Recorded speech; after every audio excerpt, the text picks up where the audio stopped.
আসসালামু আলাইকুম। পড়ছি গল্প অফিডিয়ান। লিখেছেন রানী আমিনা। পর্ব 31। মেসেজটি পড়ে দ্বিধান্বিত হয়ে গেল রুমাইশা। কী লুকাবে সাফওয়ান ওর থেকে? আবার সেটা নাকি গুরুতর কিছু। কিন্তু সাফওয়ান তো ওর খারাপ চাইবে না কখনো। তাই কিছু যদি লুকিয়েই থাকে তাহলে অবশ্যই সেটা ভালোর জন্যই। সেটাতে হয়তো ওর কোনো ক্ষতি হবে না, বরং সেটা জানলেই হয়তো ওর ক্ষতি হবে। কিছুক্ষণ ভেবেচিন্তে রুমাইশা উত্তর করল, আপনি যদি কিছু লুকিয়েই থাকেন তাহলে সেটা অবশ্যই আমার ভালোর জন্যই। সেই বিশ্বাস আমি রাখি আপনার প্রতি। আশা করি আপনি কখনোই আমার সেই বিশ্বাস ভাঙবেন না। মেসেজটি দেওয়ার পরও মনের ভেতর খুঁতখুত করতে লাগলো ওর, কিন্তু সেটাকে বেশি পাত্তা দিল না রুমাইশা। সাফওয়ানকেও ভালোভাবেই চেনে। সাফওয়ান যদি মনে করে কিছু কথা রুমাইশা না জানাই ভালো, তবে সেটা অজানাই থাক। যেটাতে ভালো হবে সেটাই হোক ওর সাথে, খারাপ কিছু না হোক। রাত প্রায় 9টা বাজে। আয়শারা এখনও ফেরেননি। রুমাইশা একবার কল করেছে কিন্তু ধরেনি আয়শা। বড় খালার ফোন নাম্বারটাও ওর কাছে নেই। শামসুলও চিন্তিত। আয়শারা না আসলে খেতে বসতেও পারছেন না তিনি। মনের ভেতর অশান্তি হচ্ছে, আবার খিদেও পেয়েছে। উনি নিজেও একবার কল করেছেন কিন্তু আয়শা ধরেনি। রুমাইশা খাবার গরম করছে রান্নাঘরে। তরকারিগুলো গরম করে একটা একটা করে ডাইনিং টেবিলে এনে রাখছে। কুকার থেকে গরম ভাতটা নামিয়ে নিয়ে এলো ডাইনিংয়ে। শামসুল পায়চারি করে বেড়াচ্ছেন তার রুমের সামনে দিয়ে। রুমাইশা বাবাকে এত চিন্তিত দেখে কয়েকবার বললেও চিন্তা না করতে। সহি সালামতেই পৌঁছাবে আয়শারা, কিন্তু শামসুল পায়চারি করেই যাচ্ছেন। রুমাইশা একবার খেতেও ডাকলো বাবাকে, কিন্তু শামসুল এলেন না। রাস্তা থেকে বারবার উকিঝুঁকি মেরে হাঁটতে লাগলেন এদিকে ওদিকে। রুমাইশা বাবার অস্থিরতা টের পেয়ে আর জোর করলো না। খাবারগুলো ঠিকঠাকভাবে ঢেকে রেখে নিজের রুমে চলে গেল। 3rd ইয়ারের বুক লিস্ট দিয়েছে। কোন কোন বইগুলো কিনতে হবে সেটা হিসাব করে টাকা নিতে হবে বাবার থেকে। বিছানায় বসে হোয়াটসঅ্যাপে বান্ধবীদের সাথে সেগুলো নিয়ে আলাপ করতে বসলো। কিছুক্ষণ পর গেটের কাছে একটা অটো এসে থামলো। খলবল করতে করতে আয়েশা, জুলেখা আর জুবায়ের নামলো গাড়ি থেকে। হাতে তাদের এক গাদা শপিং ব্যাগ। তাদের আসার আওয়াজ শুনে শামসুল এগিয়ে গেলেন। এত এত শপিং ব্যাগ দেখে তিনি আয়েশাকে জিজ্ঞেস করলেন, কী কেনাকাটা করেছো এত? দেখে তো মনে হচ্ছে যশোরের সব দোকানপাট তোমরাই লুট করে নিয়ে এসেছো। আয়েশা হেসে বললেন, হ্যাঁ তাই করেছি। রুমে এসো, কথা আছে তোমার সাথে। তারপর জুলেখা আর জুবাইরকে নিয়ে গেস্ট রুমের দিকে গেলেন আয়েশা। মায়ের আসার শব্দ শুনলেও বের হলো না রুমাইশা। বইয়ের লিস্ট করতে ব্যস্ত ও। আয়েশার জিনিসপত্রগুলো গেস্ট রুমে রেখে নিজের রুমে এসে বোরখা ছাড়লেন। তারপর হাত মুখ ধুয়ে শামসুলের কাছে গিয়ে বসে ধীরে সুস্থে বললেন, রাফসানের বাবা, আমি তোমাকে না জেনেই একটা বড় ধরনের সিদ্ধান্ত নিয়ে ফেলেছি আমাদের মেয়েকে নিয়ে। আশা করি সেটাতে তোমারও অমত হবে না। শামসুল ফোনে অফিসের মেসেজ চেক করছিলেন। আয়েশার কথা শুনে নড়ে চড়ে বসলেন তিনি। ফোনটা পাশে রেখে ব্রুকুচকে জিজ্ঞেস করলেন, রুমিকে নিয়ে আবার কী সিদ্ধান্ত নিয়েছ? কীরকম সিদ্ধান্ত? আয়েশা কিছুক্ষণ ইতিউতি করে গলা খাঁকড়ে দিলেন। তারপর বললেন, রুমির বিয়ের সিদ্ধান্ত। আমি জুবায়ের সাথে রুমিকে বিয়ে দিতে যাচ্ছি। ও ছেলে ভালো, ইতালি থেকে পড়েছে। ওইখানে ওর জবও হয়ে যাবে খুব শিগগিরই। আর জব হয়ে গেলে রুমিকে নিয়েই ও ইতালিতে চলে যাবে, সেখানেই থাকবে। সিটিজেনশিপেরও আবেদন করেছে ও। শামসুল অবাক হলেন আয়েশার কথায়। পরক্ষণেই বললেন, এত কিছু ভেবেছ আর আমাকে একবারও বলার প্রয়োজন মনে করলে না? তাছাড়া রুমির মতামত কি? ও কি রাজি এ বিয়েতে? আয়েশা অন্যদিকে মুখ ঘুরিয়ে বললেন, ওর রাজি কি আর অরাজি কি? আমরা যেখানে চাইবো বিয়ে ওর সেখানেই হবে। আর তোমাকে বলিনি? ভাবছিলাম সব কিছু গোছগাছ করে তারপর তোমাকে বলবো। শামসুল বিস্মিত হয়ে বললেন, সব কিছু গোছগাছ করে বলতে? কী গোছগাছ করে? আর রুমাইশার মত না নিয়ে তুমি ওকে বিয়ে দেওয়ার কথা ভাবছো কিভাবে? এখন সে যুগ নেই যে তুমি জোর জবরদস্তি করে যার তার সাথে মেয়ে বিয়ে দিয়ে দিবা। রুমির মতামতের তো একটা মূল্য আছে নাকি?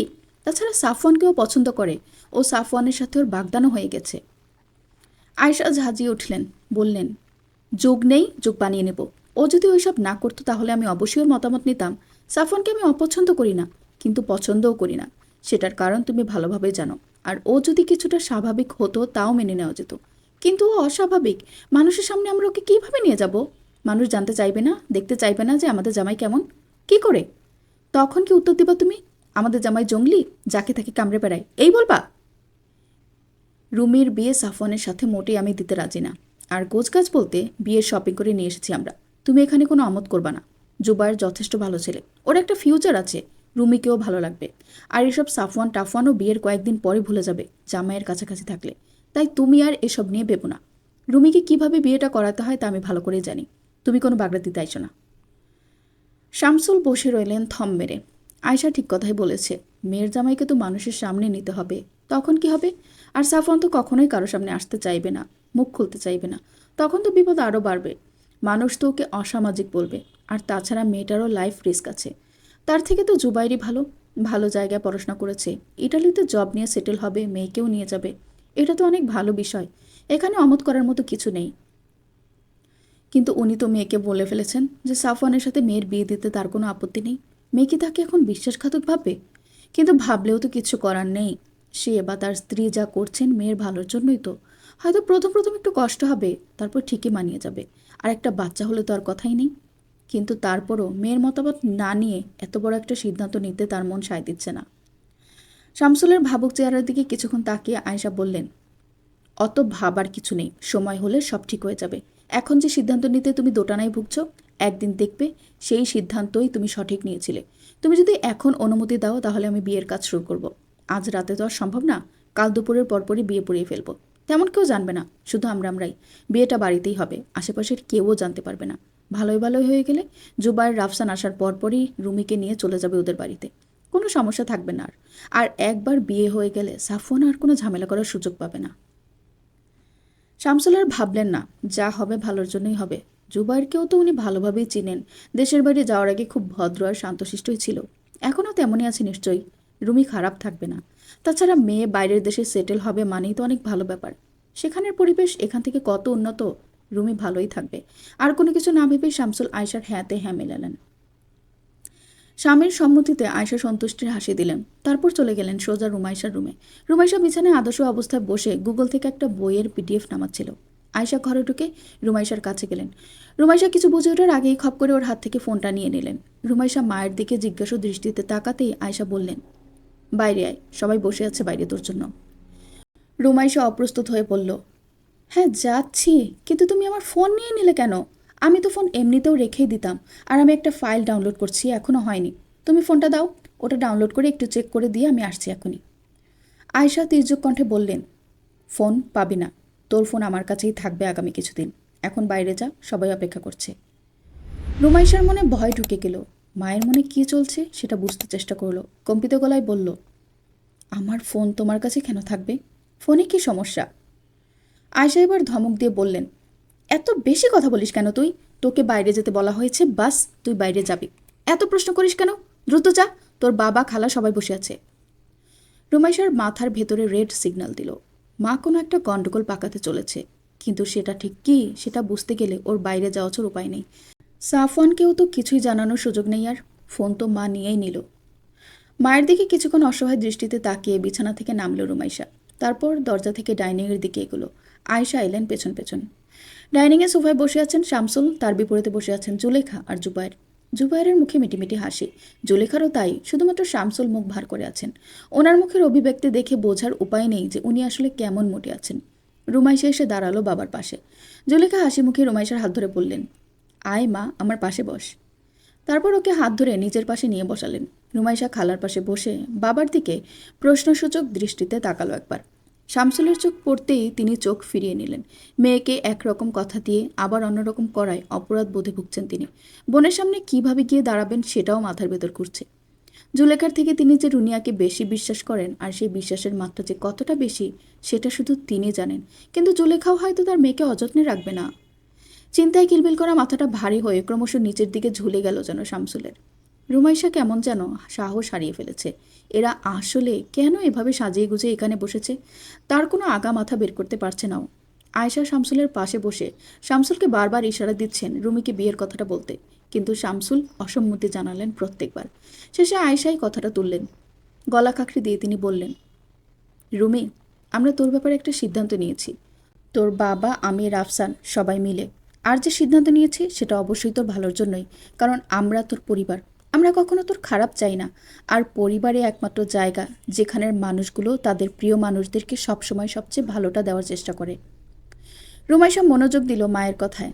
আয়শা কিছুক্ষণ থেমে আবারও বললেন, তুই তোর জুলেখা খালাকে জন্মের পর থেকেই চিনিস। তোর খালা অনেক ভালো মনের মানুষ। আর তোর জুবাইয়ের ভাইয়াও অনেক ভালো একটা ছেলে। সে বাইরে থেকে পড়াশোনা করেছে ইঞ্জিনিয়ারিং সাবজেক্ট নিয়ে। সেখানে জবও হয়ে যাবে কিছুদিন পর, সেখানেই সেটেল হবে। আর বিয়ের পর তোকেও নিয়ে যাবে। সে ছেলে হিসেবে খুবই উপযুক্ত সব দিক দিয়ে। তাই আমরা চাচ্ছিলাম জুবাইরের সাথে তোর বিয়েটা দিতে। মায়ের কথায় যেন রুমাইশার হৃদস্পন্দন থেমে গেল। বিস্ফোরিত নয়নে তাকিয়ে রইল ও মায়ের দিকে। আয়শা কথা বলেই যাচ্ছেন, কিন্তু তার একটি কথাও কর্ণগোচর হলো না রুমাইশার। ওর কানে শুধু একটাই কথা বাজতে লাগলো, আমরা চাচ্ছিলাম জুবাইরের সাথে তোর বিয়েটা দিতে। রুমাইশার মাথার ভেতরটা ঘুরে উঠল, কান দিয়ে গরম ধোঁয়া বের হচ্ছে যেন। অবিন্যস্ত দৃষ্টিতে বাবার দিকে একবার তাকালো ও, কিন্তু শামসুল নিচের দিকেই তাকিয়েছেন। মেয়ের চোখে চোখ মেলানোর সাহস পাচ্ছেন না তিনি। রুমাইশার মনে হলো যেন ওর চারপাশের পৃথিবীটা ঘুরছে। জুবাইর, ওই লুচ্চা জুবাইরকে ওর মা ওর সাথে গুছিয়ে দিতে চাচ্ছে। মা ওর সাথে এরকম করলো। আর বাবা, বাবা যে ওকে বললো সাফওয়ানের সাথে বিয়ে দিতে বাবার কোনো আপত্তি নেই, তাহলে এখন বাবা এভাবে মাথা নিচু করে আছে কেন? এসব কি তাহলে ওর দুর্বলতার সুযোগ দেওয়ার জন্য? বাবাকে ওর সাথে বিশ্বাসী হওয়ার অভিনয় করলো শুধু? বাবা এইরকম করতে পারলো? আর রাফসান ভাইয়া, সেও এদের সাথে মিলে এরকম একটা গা ঘিনঘিন করা লুচ্চার সাথে ওকে বিয়ে দিতে রাজি হলো। এরাই নাকি ওর আপন মানুষ। একবার জানার চেষ্টাও করলো না ওর মনের কথাটা, শুধু নিজেদেরটাই ভাবলো। একবারও সাফওয়ানের কথাটা এরা ভাবলো না। ও কিভাবে থাকবে সাফওয়ানকে ছাড়া? ও তো শেষ হয়ে যাবে একদম। ও কিভাবে বাঁচবে কেউ কি ভেবেছে? প্রচণ্ড মনোকষ্টে দুচোখ থেকে দুফাটা পানি গড়িয়ে পড়ল রুমাইশার। ইচ্ছা করছে চিৎকার করে কাঁদতে, কিন্তু ওর গলা থেকে আওয়াজ বের হচ্ছে না। নিজেকে এই জগতের সবচেয়ে অসহায় প্রাণী মনে হচ্ছে ওর। কান্না চোখে আরও একবার অভিমানী দৃষ্টিতে বাবার দিকে তাকালো ও, কিন্তু শামসুল আগের মতোই মাথা নিচু করে বসে আছে। রুমাইশার চোখে পানি দেখে জুলিখা হেসে বললেন, হারে পাগলি মেয়ে, এইভাবে কাঁদার কি আছে? তোকে কি সারা জীবনের জন্য নিয়ে যাব নাকি? তুই তো তোর বাবার মেয়েই থাকবি। এখনো বিয়ে হয়ে পারল না, আগের থেকেই পাগলি কাঁদছে। আয়শাও তাল মেলালেন জুলেখার সাথে। নিজের মাকে এভাবে হাসতে দেখে ও অসহায় চোখে তাকালো মায়ের দিকে। মায়েরা নাকি সন্তানের মুখ দেখলেই তার মনের অবস্থা বুঝে যায়, সন্তানের দুঃখ কষ্ট বুঝে যায়। তাহলে তার মা বুঝছে না কেন? তার মা কি দেখছে না তার চোখে ফুটে ওঠা অসহায়ত্বের পরিমাণ? রুমাইশার গলা দিয়ে কোনো কথা বের হচ্ছে না। বুকের ভেতর কেমন চিনচিনে ব্যথা মোচড় দিয়ে উঠছে থেকে থেকে। কি করবে ও? কাকে জানাবে? সাফওয়ানকে জানানোর তো আর কোনো সুযোগ নেই। তাহলে ও কি করবে এখন? না, এই বিয়ে ও কিছুতেই হতে দেবে না। সাফওয়ানকে ছাড়া ও আর কাউকেই বিয়ে করবে না। তাতে যদি ওর প্রাণটাও চলে যায় তবে তাই যাক। দাঁতমুখ শক্ত হয়ে গেল রুমাইশার। হাত দিয়ে চোখের পানিটা মুছে নিল ও। জুলেখা পাশ থেকে বসে রুমাইশার উদ্দেশ্যে বললেন, বিয়ে তো কালকেই। তোর বিয়ের শাড়ি গয়না সব কেনা হয়ে গেছে। রাতের বেলা একবার দেখে নিস। পছন্দ অপছন্দেরও তো একটা ব্যাপার আছে। কোনো কিছু পছন্দ না হলে কালকে জুবাইয়ের বোতল নিয়ে আসবে। আর যেগুলো গায়ে দিতে হবে সেগুলো তোর মা যেমন মাপে বলেছে তেমন মাপেই এনেছে সব। জুবাইর নিজে পছন্দ করে কিনেছে সব। একবার ট্রাই করে দেখিস হচ্ছে কিনা গায়ে। জুবাইয়ের মায়ের পাশ থেকে এক প্রকার উকি দিয়েই দেখে যাচ্ছে রুমাইশাকে। ওই নরম দেহকে নিজের আলিঙ্গনে ধারণ করতে ওর আর তর্স হইছে না। লোলুপ দৃষ্টিতে রুমাইশাকে পরখ করছে ও, পা থেকে মাথা পর্যন্ত। বিয়েটা ওর এখন হলেই ভালো হয়। রুমাইশা নিজের জায়গায় যেন জমে গেছে। ওর জীবনের সাথে এইরকম কিছু হবে ও তা কখনোই মেনে নেবে না, কোনো দিনও না। দরকার হলে পালাবেও। কিন্তু কিভাবে পালাবে? কিভাবে? কোনো রাস্তাই তো দেখছে না। ব্লেডগুলো কোথায় আছে? বাবার টেবিলের ড্রয়ারে আছে কয়েকটা। কিন্তু কিভাবে নেবে ও? পালাতে না পারলে আত্মহত্যা ছাড়া ওর আর উপায় নেই। এই বিয়ে ও জীবনেও করবে না। ভাবনার এক পর্যায়ে জুলেখা হঠাৎ বলে উঠলেন, কাল যেহেতু তোদের বিয়ে, তোরা দুজন একটু কথা বল নিজেদের মধ্যে। তোরা তো একে অপরকে চিনিস অনেক আগে থেকেই। কিন্তু তোরা যেহেতু এখন স্বামী স্ত্রী হতে চলেছিস, তোদের তো সেইভাবে প্রস্তুত করতে হবে নিজেদেরকে, তাই না? নিজেদের ভেতরে কথা বলে ঠিকঠাক করে নে। আয়শা ভরকালেন, রুমাইশা যদি জুবায়েরকে বলে দেয় যে ও সাফওয়ানকে ভালোবাসে বা সাফওয়ানের সাথে একসাথে থেকেছে ও রাতে, তাহলে কি হবে? না, এটা হতে দেওয়া যাবে না। তাড়াতাড়ি করে তিনি জুলেখাকে বাধা দিয়ে বললেন, আরে আপা, কি দরকার? ওরা তো চেনেই একে অপরকে। আর একবার বিয়ে হয়ে গেলে স্বামী স্ত্রীর সম্পর্ক এমনিতে ওরা নিজেরাই ঠিক করে নেবে। তার জন্য আগাম প্রস্তুতির দরকার হবে না। তুমিও নিয়ে কোনো চিন্তা করো না। কিন্তু জুলেখা মানলেন না আয়েশার কথা। তিনি রুমাইশাকে উদ্দেশ্য করে বললেন, তুই জুবাইরকে নিয়ে তোর রুমে যা, গিয়ে তোরা কথা বল। ভাই বোন থেকে হাজব্যান্ড ওয়াইফ হতে গেলে একটু প্রস্তুতি তো দরকারই হয়। তোরা কে কথা বল। রুমাইশার পিঠে হাত দিয়ে ইশারা করলেন উঠে যেতে। আর জুবায়েরকেও বললেন। জুবায়ের জন্য এই সুযোগের অপেক্ষাতেই ছিল। রুমাইশা মায়ের দিকে একবার তির্যক চোখে তাকিয়ে উঠে চলে গেল নিজের রুমে। জুবায়ের গেল ওর পেছন পেছন। রুমে ঢুকে দরজাটা ভেজিয়ে দিল জুবায়ের। আর তারপরেই পেছন থেকে খপ করে রুমাইশার হাত ধরে নিল ও। পর্ব ৩২। রুমাইশা চমকে তাকালো জুবায়েরের দিকে। আতঙ্কিত হয়ে বলল, এই কি ভাইয়া, আপনি আমার হাত ধরছেন কেন? ছাড়ুন এক্ষুনি। হাতটা জুবায়ের হাত থেকে ছাড়ানোর প্রাণপণ চেষ্টা করতে লাগলো, কিন্তু জুবায়ের ছাড়ল না। উল্টো বলল, কাল তো এমনিতেই আমার হয়ে যাবে, তখন তো শুধু হাত ধরবো না, তোমার সব কিছুই তখন আমার হবে। একটা রাতেরই তো ব্যাপার, আর তাহলে ধরলে অসুবিধা কোথায়? রুমাইশা চরম ঘৃণার চোখে তাকিয়ে এক ঝটকায় হাতটা ছাড়িয়ে নিল। তারপর কড়া গলায় বলল, দেখুন ভাইয়া, আমি আপনাকে সারা জীবন ভাইয়ের চোখে দেখেছি, তাই আপনাকে স্বামী হিসেবে মেনে নেওয়া আমার পক্ষে কোনোভাবেই সম্ভব নয়। আর তাছাড়া পুরো বাক্যটা শেষ করতে দিল না জুবায়ের, তার আগেই রুমাইশার কাছে সরে এলো। জুবায়ের এইভাবে কাছে সরে আসায় রুমাইশা ভরকে গেল। জুবায়ের এগিয়ে এসে রুমাইশার কানের কাছে মুখ নিয়ে বলল, যত পারো আজ ভাইয়া বলে নাও, কারণ আগামীকাল রাতে তোমাকে এমন আদর করব যে আমার নামটাও ভুলে যাবে। ঘেন্নায় চোখ মুখ কুঁচকে নিল রুমাইশা। দ্রুত পায়ে পিছিয়ে গেল ও জুবায়ের থেকে। এরপর চোখ মুখে কাঠিন্যতা এনে বলল, দেখুন ভাইয়া, আপনি আমাকে কোনোভাবেই বিয়ে করতে পারবেন না। আমি একজনকে ভালোবাসি, আর তার সাথে আমি এই ঘরেই এক বিছানায় থেকেছি। তাকে ছাড়া অন্য কাউকে বিয়ে করা আমার পক্ষে অসম্ভব। তাই ভালো হয় আপনি এই বিয়েতে না করে দেন। কিন্তু রুমাইশার কথায় জুবায়ের কোনো ভাবান্তর দেখা গেল না। ও বিশ্রী হেসে বলল, তাহলে তো তোমার এক্সপিরিয়েন্স আছে। আসলে এক্সপিরিয়েন্স ছাড়া না জমে না। আর তাছাড়া কারোর সাথে বিছানায় গেলেই যে তাকে বিয়ে করতে হবে এমন তো কোনো সিস্টেম নাই। আমিও তো কতজনের সাথে বিছানায় গেলাম। আমি কি সবাইকে বিয়ে করেছি? করিনি। আর সে তোমাকে আর কি প্লেজার দিয়েছে? আমি তোমাকে যে প্লেজার দেব তাতে তুমি তার এক্সিস্টেন্সও ভুলে যাবে। কথাটা বলে জুবায়ের আবারও সরে এলো রুমাইশার কাছে। আর তারপর রুমাইশা কিছু বুঝে ওঠার আগেই রুমাইশার চোয়ালদয় ধরে ওর ঠোঁটের দিকে মুখ বাড়ালো। সেটা টের পেতেই জুবায়েরকে ধাক্কা দিয়ে নিজে থেকে সরিয়ে দিল ও। আর তারপরে দরজা খুলে দৌড়ে সোজা বাইরে চলে এলো। আয়শারা বাইরেই বসেছিলেন। রুমাইশা এসে আয়শার সামনে দাঁড়িয়ে গেল। তারপর কড়া গলায় বলল, মা, জুবায়ের ভাইয়াকে আমি বিয়ে করতে পারবো না। আমি সাফওয়ানকে ভালোবাসি, আর বিয়ে করতে হলে সাফওয়ানকেই করব। না হলে এই জীবনে আর বিয়ে করব না। সারা জীবন অবিবাহিতই থাকবো। রাত প্রায় 11টা। সাফওয়ান ছাদে টি টেবিলের পাশে রাখা ছোট্ট শীতল পাটির ওপর বসে ল্যাপটপে কাজ করছে। মুখে মাস্ক নেই ওর, চোখও উন্মুক্ত। চোখ মুখ ভয়াবহ রকমের শক্ত ওর। রাগে লাল হয়ে আছে সমস্ত চেহারাটা। দাঁতে দাঁত চেপে বসে আছে ও। শাফিন ধীর পায়ে সিঁড়ি ভেঙে ছাদে আসলো। ছাদে পা রেখে ডান দিকে তাকিয়ে ভাইকে তার দানবাকার শরীর নিয়ে বসে থাকতে দেখলো টি টেবিলের পাশে। সাফওয়ানের মুখটা তেমন বোঝা যাচ্ছে না। এগিয়ে গেল শাফিন সেদিকে। কারো পায়ের শব্দ শুনে বামে তাকালো সাফওয়ান। ওর জলজলের চোখ দেখে শাফিন ভড়কে গেল হঠাৎ করে। পা থেমে গেল ওর। অপলক তাকিয়ে রইল ও ভাইয়ের দিকে। ঢোক গেল একবার, কিন্তু শাফিন যে সাফওয়ানকে দেখে ফেলেছে তা নিয়ে সাফওয়ানের মুখে কোনো ভাবান্তর হলো না। চোখ মুখ আগের মতোই শক্ত করে রইল। মুখে কোনো কথা বলল না ও। ইশারায় শাফিনকে ওর কাছে আসতে বলল। শাফিন ঢোক গিলে এগোলো সাফওয়ানের দিকে। ধীর পায়ে সাফওয়ানের সামনে গিয়ে দাঁড়ালো। সাফওয়ান হাতের ইশারায় বসতে বলল ওকে। শাফিন বসলো ভাইয়ের বিপরীতে। ভাইয়েরই অদ্ভুত সুদর্শন মুখের দিকে তাকিয়ে রইল ও। প্রচণ্ড রকম সুন্দর, আবার ভয়ঙ্কর একটা চেহারা যেন। অনুভূতিটা যে ঠিক কীরকম শাফিন তা নিজেও বুঝতে পারছে না। কিছুক্ষণ পর কাজ শেষ করে সাফওয়ান ল্যাপটপটা স্লিপিং মোডে রেখে দিল পাশে। তারপর সোজাসুজি তাকালো শাফিনের দিকে। শাফিন সাফওয়ানের এমন দৃষ্টিতে কেঁপে উঠল। শাফিনের একটু কাছে সরে গিয়ে হাত রাখল ওর কাঁধে। তারপর শক্ত গলায় বলল, আমাকে ভয় পাস না, আমি তোর ভাই। কোনো ক্ষতি করব না আমি তোর। শাফিন স্মিত হেসে বলল, ভয় পাচ্ছি না ভাইয়া, কখনো তোমার চেহারা দেখিনি তো, তাই চমকে গেছি। এছাড়া ভয়ের কিছু নেই, কারণ আমি জানি তোমার ব্যাপারে সব কিছু, অনেক আগে থেকেই, রুমিয়াপুরও আগে। সাফওয়ানের মুখে অদ্ভুত রকমের হাসি ফুটে উঠল। দুবার শাফিনের কাঁধ চাপড়ে বলল, বল, কি বলতে এসেছিস? শাফিন সোজা হয়ে বসল।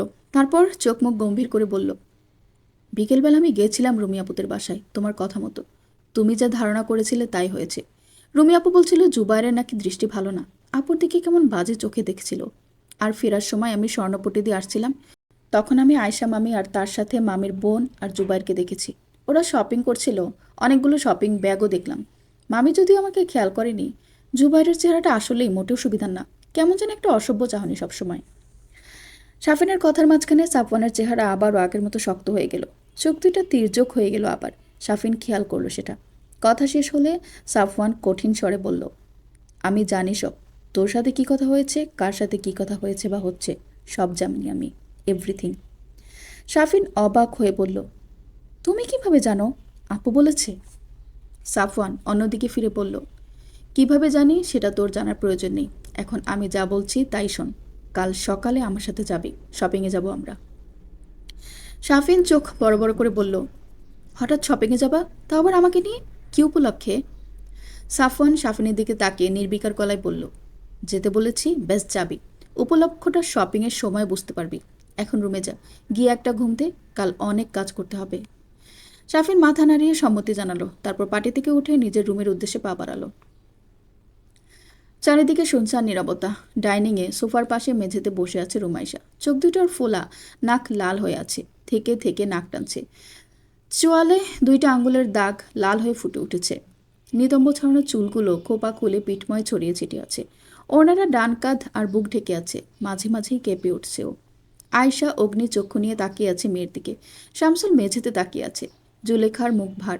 জুবায়ের মায়ের পাশে সোফায় বসে তাকিয়ে আছে রুমাইশার বাম কাঁধ আর গলার উন্মুক্ত অংশে। বাম পাশের বিউটি বোনের থেকে একটু নিচে বক্ষ আরম্ভিকার সামান্য ওপরে থাকা কুচকুচে কালো তিলটা ওকে চুম্বুকের মতো টানছে সেদিকে। নীরবতা ভেঙে জুলেখা কথা বলে উঠলেন। আয়শাকে উদ্দেশ্য করে তিনি বললেন, তোর মেয়ে একটা ছেলের সাথে এই বাড়িতে এক বিছানায় থেকেছে, আর সেটা তুই আমাকে এখন বলছিস? তোর নষ্টা মেয়েকে তুই আমার ছেলের ঘাড়ে চাপাতে চাস? আয়শা রুমাইশের দিকে একবার তীক্ষ্ণ দৃষ্টি দিলেন, তারপর জুলেখার উদ্দেশ্যে বললেন, আমার মেয়ের সাথে ওই ছেলের ফিজিক্যালি কিছুই হয়নি, সেটা তোমাকে আমি বলেছি। আর তুমি আমার মেয়েকে নষ্টা বলছো। আর তোমার ছেলে কি? তোমার ছেলে পীর। তোমার ছেলে তো নিজের মুখে স্বীকার করেছে যে সে কত মেয়ের সাথে। আর তুমি নিজের ছেলের চরিত্র না দেখে আমার মেয়ের চরিত্র নিয়ে কথা বলছো। জুলেখা মুখ বেঁকিয়ে বললেন, ছেলে মানুষের ওরকম একটু আধটু থাকে। তাছাড়াও বাইরে থেকেছে, ওখানে যেরকম কালচার সেভাবেই ও নিজেকে মানিয়ে নিয়েছে।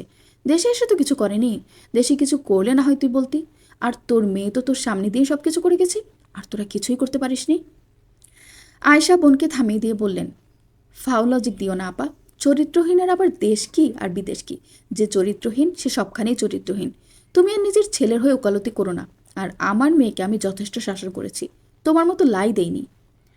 এমন সময় জুবায়ের মা আর খালাকে থামিয়ে দিয়ে বলল, মা, খালা, তোমরা থামবে প্লিজ। তোমরা চুপ করে এখন। বিয়েটা যেহেতু আমাদের, তাই কথা আমরা বলবো। তোমরা থামো। আমার রুমিকে বিয়ে করতে কোনো অসুবিধা নেই, বিন্দু মাত্র অসুবিধা নেই। ও কার সাথে কি করলো সেটা আমার দেখার বিষয় না। ও আমার বউ হয়ে গেলে এসব আর ম্যাটার করবে না। ওকে আমার খুব ভালো লেগেছে, তাই বিয়ে আমি ওকেই করব। পাঁচটা আমারও আছে, ওরও আছে, 2টা মিলে সমান সমান। এখন তোমরা থামো। মেঝে থেকে গর্জে উঠল রুমাইশা, আমি কখনোই আপনাকে বিয়ে করব না। আমি মরে যাব তবু আপনাকে বিয়ে করব না। আমি সাফওয়ানকে ভালোবাসি, আর ওকেই বিয়ে করব। এই কথা বলার সাথে সাথেই আয়শা ঠাস করে চড় মারলেন রুমাইশার মুখে আবার। তারপর রুমাইশার চুল মুঠি করে ধরে বললেন, তুই এত কিছু করার পরও ছেলেটা যে তোকে বিয়ে করতে চাইছে, তাতে তুই শুকরিয়া আদায় কর বেয়াদব কোথাকার। সামান্য অপরাধ বোধ নেই ওর ভেতরে, উল্টো গলা উঁচু করে কথা বলছে। তোর জন্য আজ আমাকে অন্য মানুষের সামনে ছোট হতে হচ্ছে, শুধুমাত্র তোর জন্য। শামসুল আর থাকতে পারলেন না, আয়শার উদ্দেশ্যে কড়া গলায় বললেন, আয়শা, ওকে ছেড়ে দাও। ওকে আর একটা আঘাতও করবা না তুমি। ও বিয়ে করতে না চাইলে ওকে মোটেই জোর করতে পারো না তুমি। ও সাফওয়ানকে বিয়ে করতে চাইলে তাই করবে। সাফওয়ান জুবাইরের থেকে 1000 গুণ ভালো ছেলে। কোনো লুচ্চা বদমাসের হাতে মেয়ে তুলে দেওয়ার থেকে কোনো জঙ্গলির হাতে মেয়ে বিয়ে দিয়ে আমি বেশি নিশ্চিন্ত থাকবো। সাফওয়ান আর যাই করুক, কখনো রুমিকে ঠকাবে না, আর না কখনো অন্য কারো কথা মাথায় আনবে। আমার মেয়ের বিয়ে আমি জোর করে দিতে চাই না মোটেই। আয়েশা ফুঁসে উঠলেন, মোটেও সাফওয়ানের সাথে আমি ওর বিয়ে দেব না। যাকে একবার মেয়ে দেব না বলেছি, তাকে আমি আবার ডেকে ডেকে মেয়ে দেব? কখনোই না। তুমি তোমার মেয়ের সুখের থেকে তোমার আত্মসম্মানটাকে বড় করে দেখছো আয়েশা। তুমি তো এরকম ছিলে না। কবে থেকে হলে তুমি এরকম? কবে থেকে তুমি মেয়ের চিন্তা ছেড়ে দিয়ে নিজের চিন্তা শুরু করেছো? আমার মেয়েকে আমি কোনো মতেই জোর করে বিয়ে দেব না। এতে না আমার মেয়ে সুখে থাকবে, আর না আমরা। আয়েশার মাথায় জেদ চাপল, ভয়ানক রকমের জেদ। আয়েশা রুমাইশার চুল ছেড়ে দিলেন। মায়ের থেকে ছাড়া পেয়ে রুমাইশা ফুপিয়ে উঠল। মাথার পেছনে প্রচণ্ড ব্যথা করছে ওর। ব্যথা পাওয়া জায়গায় নিজের হাতটা রেখে ফোপাতে লাগলো। আয়েশা জুলেখার দিকে শক্ত চোখ মুখ করে তাকিয়ে বললেন, জুবায়ের বাবা, তুই বিয়ে করতে রাজি? তুই রাজি থাকলে বিয়ে আজকে রাতেই পড়ানো হবে। সাফওয়ান এতক্ষণ পাটির উপর ওভাবেই বসেছিল ল্যাপটপ নিয়ে। হঠাৎ ধাম করেই ল্যাপটপটা বন্ধ করে দিল। তারপর ফোনটা নিয়ে কল করলো শাফিনের কাছে। শাফিন তখন কেবল ঘুমিয়েছে। রিংটোন বেজে উঠতেই শাফিন ঘুম থেকে হড়বড় করে উঠে গেল। ভাইয়ের কল দেখে রিসিভ করলো তাড়াতাড়ি। শাফিন রিসিভ করতেই সাফওয়ান ফোনের ওপাশ থেকে গমগমে কণ্ঠে বলে উঠল, রেডি হ, আমরা বেরোবো। ভাইয়ের কথা শুনে শাফিন ব্যাককলের মতো বসে রইল বিছানায়। কথা বুঝতে না পেরে জিজ্ঞেস করলো, বেরোবো মানে? এত রাতে কোথায় যাব? সাফওয়ান নিজের রুমে ঢুকতে ঢুকতে বলল, রেডি হতে বলছি, রেডি হ। কোথায় যাব সেটা গেলে বুঝতে পারবি। ফাস্ট ফাস্ট, 10 মিনিট সময়, এর ভিতরে রেডি হয়ে গ্যারেজের সামনে আয়। বলেই ফোন কেটে দিল সাফওয়ান। শাফিন ফোনের দিকে কিছুক্ষণ তাকিয়ে থেকে দ্রুত পায়ে বিছানা থেকে নামলো। ওয়াশরুমে গিয়ে দ্রুত হাত মুখ ধুয়ে রুমে এসে তাড়াতাড়ি করে একটা প্যান্ট আর শার্ট পরে নিল। তারপর ফোনটা হাতে নিয়ে রুমের বাইরে এসে দেখে সাফওয়ানও নামছে সিঁড়ি দিয়ে। দুই ভাই একসাথে নামলো। হলরুম দিয়ে যাওয়ার সময় রুনিয়া আর ইশতিয়াকে রুমের সামনে হঠাৎ করেই থেমে গেল সাফওয়ান। ভাইয়ের দেখা দেখে শাফিনও থেমে গেল। সাফওয়ান নক করলো দরজায়। 3বার নক করার পর ঘুম ঘুম চোখে দরজা খুলে দিলেন রুনিয়া। এত রাতে দুই ছেলেকে একসাথে এমন ফিটফাট হয়ে সামনে দেখে চমকালেন রুনিয়া। পেছনে ফিরে ইশতিয়াকের দিকে একবার দেখে নিলেন। ভদ্রলোক গভীর ঘুমে আছেন, নাকের শব্দে ঘুম ভাঙেনি তার। আবার সামনে থেকে দরজা ঠেলে বাইরে বেরিয়ে এলেন রুনিয়া। তারপর দরজাটা বাইরে থেকে টেনে দিলেন। সাফওয়ানের সামনে এসে জিজ্ঞাসু দৃষ্টিতে তাকিয়ে জিজ্ঞেস করলেন, তোরা দুজন এত রাতে একসাথে এমন সেজেগুছে আছিস কেন? কোথাও যাচ্ছিস নাকি? সাফওয়ান মায়ের হাতটা নিজের হাতের মুঠিতে নিয়ে বলল, নতুন জীবন শুরু করতে চাচ্ছি মা, দোয়া করো। নতুন জীবন মানে? একবার সাফওয়ানের দিকে আরেকবার শাফিনের দিকে তাকিয়ে জিজ্ঞেস করলেন তিনি। শাফিন হাত নাড়িয়ে বোঝালো সে নিজেও জানে না তার ভাইয়ের কথার আগামাথা। সাফওয়ান রুনিয়াকে বলল, বাড়ি ফিরে আসি, তারপর বুঝতে পারবা।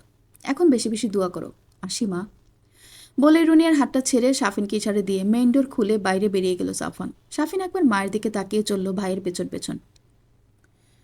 রুমাইশার রুমে রুমাইশাকে জোর করে শাড়ি পরাচ্ছেন আয়েশা আর জুলেখা। রুমাইশা বারবার শাড়ি টান দিয়ে খুলে ফেলছে আর প্রতিবারই আয়েশা ওকে থাপ্পড় মারছেন। মায়ের থাপ্পড় খেয়েও রুমাইশা নমনীয় হচ্ছে না। উল্টো ওর জেদ উত্তরোত্তর বেড়েই চলেছে। চোখ মুখ শক্ত করে আছে ও। পরের বার শাড়ি টান দিয়ে খুলতেই আয়েশা রুমাইশার মুখ টিপে ধরে তীর্যক কণ্ঠে বললেন, ভালোই ভালোই শাড়ি পরে নে কিন্তু, নইলে তোকে আমি শেষ করে ফেলবো। তোর বিয়ে করাই লাগবে। তুই বিয়ে না করে কোথায় যাস আমিও দেখব। রুমাইশা দাঁতে দাঁত চেপে বলল, আমার প্রাণ থাকতে আমি সাফওয়ান ছাড়া অন্য কাউকে বিয়ে করব না। তুমি আমাকে শেষই করে ফেলো, এছাড়া আমাকে বিয়ে দিতে পারবে না তুমি। আমিও দেখব তুমি আমার বিয়ে কিভাবে দাও। পাশ থেকে জুলেখা রুমাইশার উদ্দেশ্যে নরম গলায় বলে উঠল, দেখ রুমিমা, সেই তো বিয়েটা করতেই হবে, তা এত ঝামেলা না করে মেনে নে। তোর বাবাকে বুঝিয়েছে আমরা, তোর বাবা তো বুঝেছে। আর তাছাড়া তুই তোর বাবা মার মত ছাড়া বিয়ে করবি এটা তো হয় না। তারা পছন্দ করে যেখানে বিয়ে দিতে চাইছে সেখানেই বিয়েটা করে নে। তারা তো আর তোর খারাপ চাইবে না। রুমাইশা ফুঁসে উঠে বলল, কি আমার কেমন ভালো চায় তা আমার ভালো জানা হয়ে গেছে। ভালোই যদি চাইতো তবে তোমার ওই লুচ্চা ছেলের সাথে আমার বিয়ে দিতে চাইতো না, জোর করতো না আমাকে বিয়ের জন্য। আমি যাকে চাই তার সাথেই বিয়েটা দিত। নিজের জেদ বজায় রাখার জন্য আমাকে তোমার ছেলের সাথে বিয়ে দিচ্ছে। বলের পাঠা মনে করেছে আমাকে? না, আমি কোনোভাবেই এই বিয়ে করব না, আমাকে মেরে ফেললেও না। শামসুল খুব দ্বিধাদ্বন্দ্বে ভুগছেন। একদিকে মেয়ে চাইছে একজনকে, তার ভালো খারাপ উভয় দিক আছে। অন্যদিকে স্ত্রী, ছেলে, স্ত্রীর বোন সবাই অন্য একজনকে চাইছে। সেই অন্যজনও মেয়েকে চাইছে। তারও ভালো খারাপ উভয় দিক বিদ্যমান। কোন দিকে যাবেন উনি ভাবতে পারছেন না। তার স্ত্রীও জেদের বসে যে কী শুরু করেছে তিনি বুঝতে পারছেন না। আর মেয়েটা মায়ের চাইতেও বেশি জেদি, যেতে যেতে ভরপুর তার চারপাশ। কোন দিকে যাবেন তা তিনি ভেবে উঠতে পারছেন না। মেয়ের চিৎকার চেঁচামেচি কানে আসছে তার থেকে থেকে, আর কানে আসছে স্ত্রীর দেওয়া থাপ্পড়ের শব্দ। নিজের ঘরে থম মেরে বসে আছেন তিনি। যা হচ্ছে তাই হতে দিচ্ছেন। স্রোতের সাথে তাল মিলিয়ে চলাই তার জন্য ভালো হবে হয়তো। বিয়ে পড়ানোর জন্য এলাকার মসজিদের ইমামকে খবর দেওয়া হয়েছে। আর বিয়ের খবরটা চেপে যেতেও বলা হয়েছে। গ্রামের অন্য প্রান্তে ইমামের বাড়ি হওয়ায় আসতে একটু সময় লাগবে। রাত প্রায় 12টার বেশি। এই সময় তো কেউ আসতেই চাইবে না হুট করে। তবুও সে যে আসতে চাইছে এতে আয়েশা খুশি। দেরি হলেও সমস্যা নেই, বিয়ে তো হবেই আজ, যেভাবেই হোক, শেষ রাতে হলেও। রুমাইশাকে শাড়ি পরানো যাচ্ছে না। জুলেখা কয়েকটা গয়না পরিয়েছিলেন, সেগুলো সব টেনে ছিঁড়ে খুলে ফেলেছ।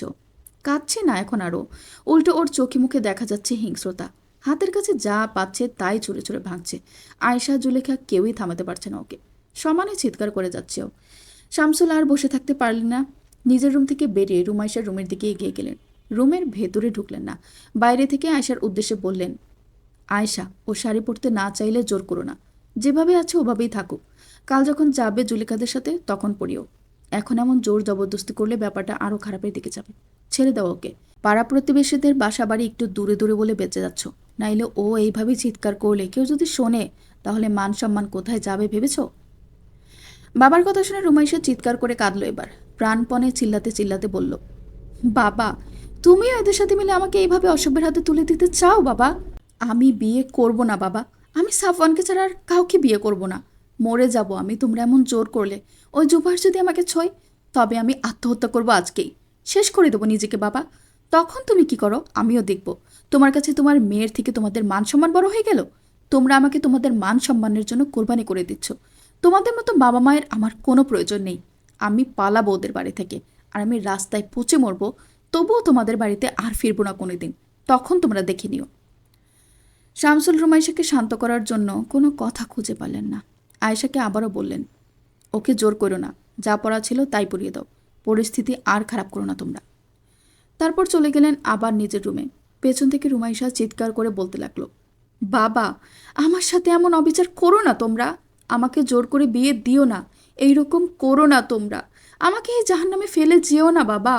বাবা, তুমি বলেছিলে তুমি সাফওয়ানের সাথে আমাকে বিয়ে দিবে, তোমার কোনো আপত্তি নেই। তাহলে তুমি এখন আমার সাথে এমন কেন করলে? আমার সাথে বিশ্বাসঘাতকতা কেন করলে তুমি? তুমি কথা দিয়ে কথা রাখোনি বাবা। কেমন বাবা তুমি? তোমার কি আমার জন্য একটুও মায়া হচ্ছে না বাবা? বাবা! শামসুলের চোখের কোণা ভিজে উঠল। কোনো কথা না বলে তিনি নিজের রুমে গিয়ে আবার বসলেন বিছানায়। রুমাইশা সমানে কান্না করে যাচ্ছে, আর সেই সাথে চিৎকার করছে। জুলেখা কয়েকবার শান্ত করার চেষ্টা করলেন ওকে, কিন্তু ও শান্ত হলেন না। জুবাইর মাঝে মাঝে এসে এই রুমে উকি দিয়ে যাচ্ছে। রুমাইশার এসব কান্নাকাটি ওর পছন্দ হচ্ছে না। এসব ভালোবাসা ফাঁসার দাম আছে নাকি? এসব নিয়ে তো আদিক্ষেতা করার কি আছে ভেবে পেল না ও। বিয়েটাও একবার হয়ে গেলেই হয়। সাফওয়ান সহ সাফওয়ানের বাবার নামটাও ভুলিয়ে দেবে ও। শামসুল আরেকবার ফোন দিল ইমামের কাছে। ইমাম আসছে বলল। হেঁটে আসছে, সময় লাগবে একটু। এখন তো আর কেউ ওকে গাড়িতে করে পৌঁছে দেবে না। সাফওয়ান আর শাফিন রাস্তাতে। সাফওয়ান ড্রাইভ করছে, চোখমুখর ভয়ঙ্কর রূপ ধারণ করেছে। সমস্ত মুখে হিংস্রতা ফুটে উঠেছে ওর, দাঁতে দাঁত চেপে আছে। শাফিন ভয় পেয়ে যাচ্ছে ভাইকে দেখে। মাঝে মাঝে আর চোখে তাকিয়ে ভাইয়ের মুখের অভিব্যক্তি দেখছেও। ভয়ঙ্কর রকমের কাঠিন্যতার ছাপ পড়েছে সাফওয়ানের মুখে। ওরা কোথায় যাচ্ছে, কেন যাচ্ছে, কিছুই জানে না শাফিন। কয়েকবার জিজ্ঞেস করতে গিয়েও করেনি ভাইয়ের এমন কাঠিন্যপূর্ণ চেহারা দেখে। সাহসে কুলাচ্ছে না ওর। এমন সময় গাড়ির ড্যাশবোর্ডের উপর রাখা সাফওয়ানের ফোনটা বেজে উঠল। ফোনের দিকে তাকিয়ে কলারের নাম দেখে সাফওয়ানের মুখে বাঁকা হাসি ফুটে উঠল। শাফিন খেয়াল করলো সেটা। সাফওয়ান বাম হাতে ফোনটা তুলে রিসিভ করে বলে উঠল, উইশ করার জন্য ফোন দিয়েছিস? কর, উইশ কর। ফোনের ওপাশ থেকে রাফসান ক্ষিপ্ত কণ্ঠে বলল, তোমার ব্যাপারে আমি সব জেনে গেছি। তুমি সিঙ্গাপুরে ঠিক কী কাজ করতে সেটা আমি জেনে গেছি। হন্যে হয়ে খুঁজছি ওরা তোমাকে। আমি খুব শীঘ্রই তোমার খবর ওদের দিয়ে দিব। তোমাকে ওরা শেষ করে ফেলবে সেখানেই নিয়ে গিয়ে। তোমাকে অন স্পট শ্যুট করতেও তাদের পারমিশন দেওয়া আছে। বেঁচে ফিরতে পারবে না তুমি। আর আজ আমার বোনের বিয়ে, শুভকামনা জানাতে ভুলো না। রাফসানের এমন কাঁচা হুমকিতে অট্ট হাসি দিল সাফওয়ান। তারপর হঠাৎ চোখ মুখ শক্ত করে তাচ্ছিলের হাসি দিয়ে বলল, থুই রাফসান, আমাকে হুমকি দিচ্ছিস? থুই! হাহা, আমার সম্পর্কে খোঁজখবর নেওয়ার পরও যে তুই হুমকি দেওয়ার সাহস পাচ্ছিস ভেবে ভালো লাগছে খুব। জানা, যাকে পারিস জানা, কেউ আমার একটা চুলও ছিঁড়তে পারবে না। আচ্ছা যাই হোক, শুভকামনা তুই আমাকে জানাবি, কারণ রিমোর বিয়েটা আমার সাথেই হবে, শালা বাবু। পর্ব ৩৩। গ্রামের রাস্তা এখন পুরোপুরি ফাঁকা। সেই ফাঁকা রাস্তাতে বুলেটের গতিতে নিজের মার্সিডিজ বেঞ্চটা হাঁকিয়ে নিয়ে যাচ্ছে সাফওয়ান। শাফিন বসে আছে ভাইয়ের পাশের সিটে চুপচাপ। ওর মাথায় ঘুরছে একটু আগের সাফওয়ান আর রাফসান ভাইয়ের ভেতরকার আক্রমণাত্মক সংলাপগুলো। সাফওয়ান ভাইয়া রুমি আপুকে বিয়ে করতে যাচ্ছে শুনেই রাফসান ভরকে যায় অনেক।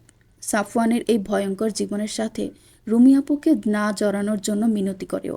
নাইলে সাফওয়ানকে খুঁজতে থাকা লোকজনদের জানিয়ে দেবে যে সাফওয়ান ঠিক কোথায় আছে। কিন্তু রাফসানের কথায় তাচ্ছিলের হাসি হেসে কল কেটে দেয় সাফওয়ান। সাফওয়ান ভাইয়া যে রুমি আপুকে বিয়ে করতে যাচ্ছে এটা ভেবে ওর ভালো লাগছে অনেক।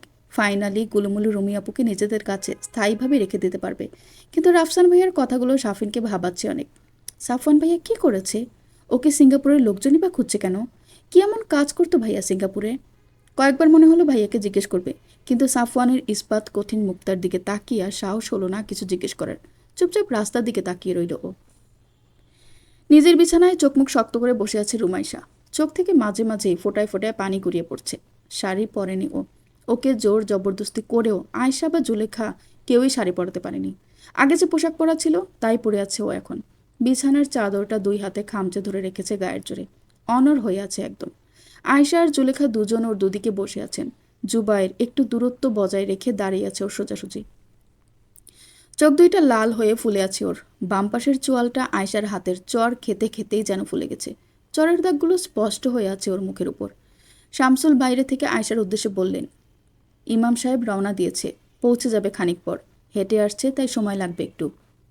আয়শা সেটা শুনে রুমাইশার দিকে তাকিয়ে বললেন, ইমাম সাহেবও চলে আসছে, তুই শাড়ি পরিসনি বলে কি তোর বিয়ে আটকে থাকবে?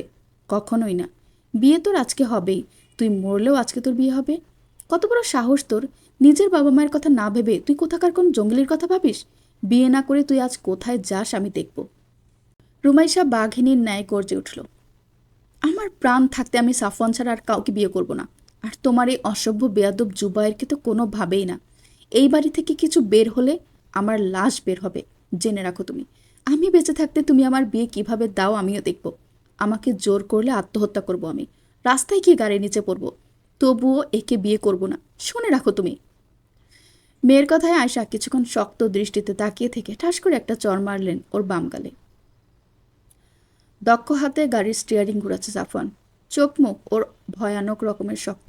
সাফিন মাঝে মাঝে ভাইয়ের দিকে আর চোখে তাকিয়ে দেখছে, ভাইয়ের মুখভঙ্গি হঠাৎ হঠাৎ করেই যেন চেঞ্জ হচ্ছে, কিন্তু অভিব্যক্তিগুলো মোটেও ভালোর দিকে যাচ্ছে না, উল্টো খারাপের দিকে যাচ্ছে। খানিক পর এক হাতে স্টিয়ারিং ঘুরাতে ঘুরাতে নিজের মাস্ক আর গগলস পরে নিল ও। রুমিদের বাড়ির প্রায় কাছাকাছি চলে এসেছে ওরা। আরও কিছু দূর যেতেই একজন হুজুরকে হেঁটে যেতে দেখলো রাস্তায়। হুজুরকে ক্রস করেই ব্রেক কষল সাফওয়ান। এত রাতে এমন দামি গাড়িকে নিজের সামনে দাঁড়াতে দেখে ভরকে গেলেন লোকটা। সাফওয়ান জানালার কাছ নামিয়ে হুজুরের দিকে তাকালো। এরকম কালো পোশাক, চোখ মুখ ঢাকা বিশাল দেহে সাফওয়ানকে দেখে হুজুর ভয় পেলেন অনেক। চোখ বড় বড় করে তাকিয়ে রইলেন তিনি সাফওয়ানের দিকে। সাফওয়ান হুজুরকে ভয় পেতে দেখে জিজ্ঞেস করলেন, কোথায় যাচ্ছেন চাচা? হুজুর প্রথমে কোনো কথাই বলল না, ফ্যাল করে তাকিয়ে রইল শুধু। হুজুরের নীরবতা দেখে সাফওয়ান আবার চাচা বলে ডাক দিল। লোকটার হুঁশ ফিরল যেন। আমতা আমতা করে বললেন, শামসুল কাদেরের বাড়িতে যাচ্ছিলাম। সাফওয়ান গমগমে গলায় বলল, উঠে আসুন, আমরাও যাচ্ছি বিয়েতে। বিয়ের কথা শুনে হুজুর বিশ্বাস করলেন ওদের। ওনার মুখে আলতো হাসি ফুটে উঠল। সাফওয়ান সাফিনকে ইশারা করলো। সাফিন গাড়ির দরজা খুলে নেমে দাঁড়ালো। তারপর হুজুরকে সাফওয়ানের পাশের সিটে বসতে দিল। হুজুর উঠে বসলে দরজাটা বন্ধ করে দিয়ে নিজে গিয়ে বসলো পেছনের সিটে। সাফিন উঠলে সাফওয়ান আবার ড্রাইভিং শুরু করলো। হুজুর একবার পেছনে ফিরে সাফিনের দিকে তাকালেন, তারপর আবার সাফওয়ানের দিকে তাকিয়ে হাসি হাসি মুখে জিজ্ঞেস করলেন, আপনারা কোন পক্ষ, ছেলে পক্ষ না মেয়ে পক্ষ? পেছন থেকে সাফিন বলে উঠল, আমরা ছেলে পক্ষ। হুজুর মনে মনে খুশি হলেন অনেক। ছেলেপক্ষ তো বেশ বড় ঘরের মনে হচ্ছে, তাহলে তো আজ বেশ ভালোই একটা অ্যামাউন্ট ইনকাম হবে ওনার। হুজুর খুশিটা চোখে মুখে ফুটে উঠল। নিজের সিট থেকে একটুখানি সাফওয়ানের দিকে সরে এসে বসলেন তিনি। তারপর আগের মতোই মুখে হাসি এনে জিজ্ঞেস করলেন, আপনি জামাইয়ের কি হন? সাফওয়ান সামনের দিকে দৃষ্টি রেখেই উত্তর করল, আমিই জামাই। হুজুর থতমত খেল, হাসি হাসি মুখটা হুট করে নেভে গেল। অপ্রতিভ হয়ে অবিশ্বাস্য চোখে একবার তাকালো পেছনে বসা সাফিনের দিকে। হুজুরের চেহারার অবস্থা দেখে সাফিন মুখ টিপে হাসল। হুজুর আবার সাফওয়ানের দিকে একবার তাকালেন। এমন দানবাকার কেউ একজন রুমির মতো 5 ফুট মেয়ের জামাই হবে ভেবেই তাজ্জব বনে গেলেন তিনি। হুজুরের এমন হতভম্ব চেহারা খেয়াল করে সাফওয়ান বলল, চিন্তা করবেন না, আপনাকে খুশি করে দেওয়া হবে, শুধু মুখ বন্ধ রাখবেন।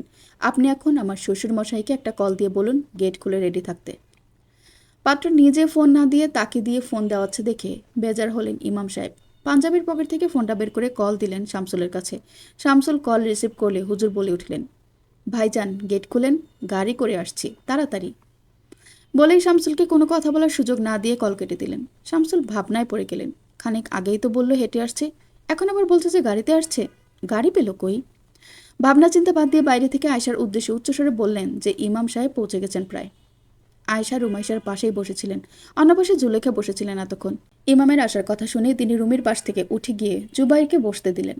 আয়শা ও উঠে দাঁড়ালেন, তারপর দেওয়ালের কাছে গিয়ে জুলেখার পাশে দাঁড়ালেন। জুবাইর একবার চোরা চোখে রুমাইশার কান্নারত চেহারার দিকে তাকিয়ে ওর হাতটা ধরতে গেল।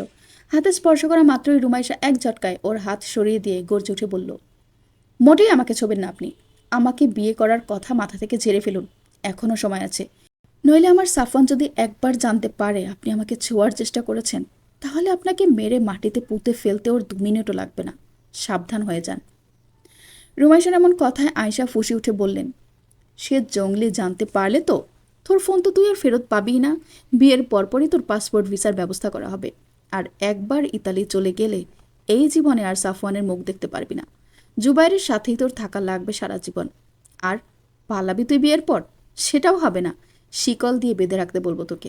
মানুষের সাথে ওনার বিয়ে দিচ্ছি, তাতে ওনার হচ্ছে না। ওনার জানোয়ার লাগবে, বেয়াদ্দপ কোথাকার। রুমাইশা মায়ের দিকে তীক্ষ্ণ দৃষ্টি দিয়ে কান্নারত অবস্থায় উচ্চ স্বরে বলে উঠল, তোমার মতো মা যেন আর কারো না হয়। আমি নাকি তোমার কত আদরের মেয়ে, আর সেই আদরের মেয়ের সাথে তুমি এইরকম করছো। যেদিন আমাকে চিরতরে হারিয়ে ফেলবা, সেদিন বুঝবা তুমি।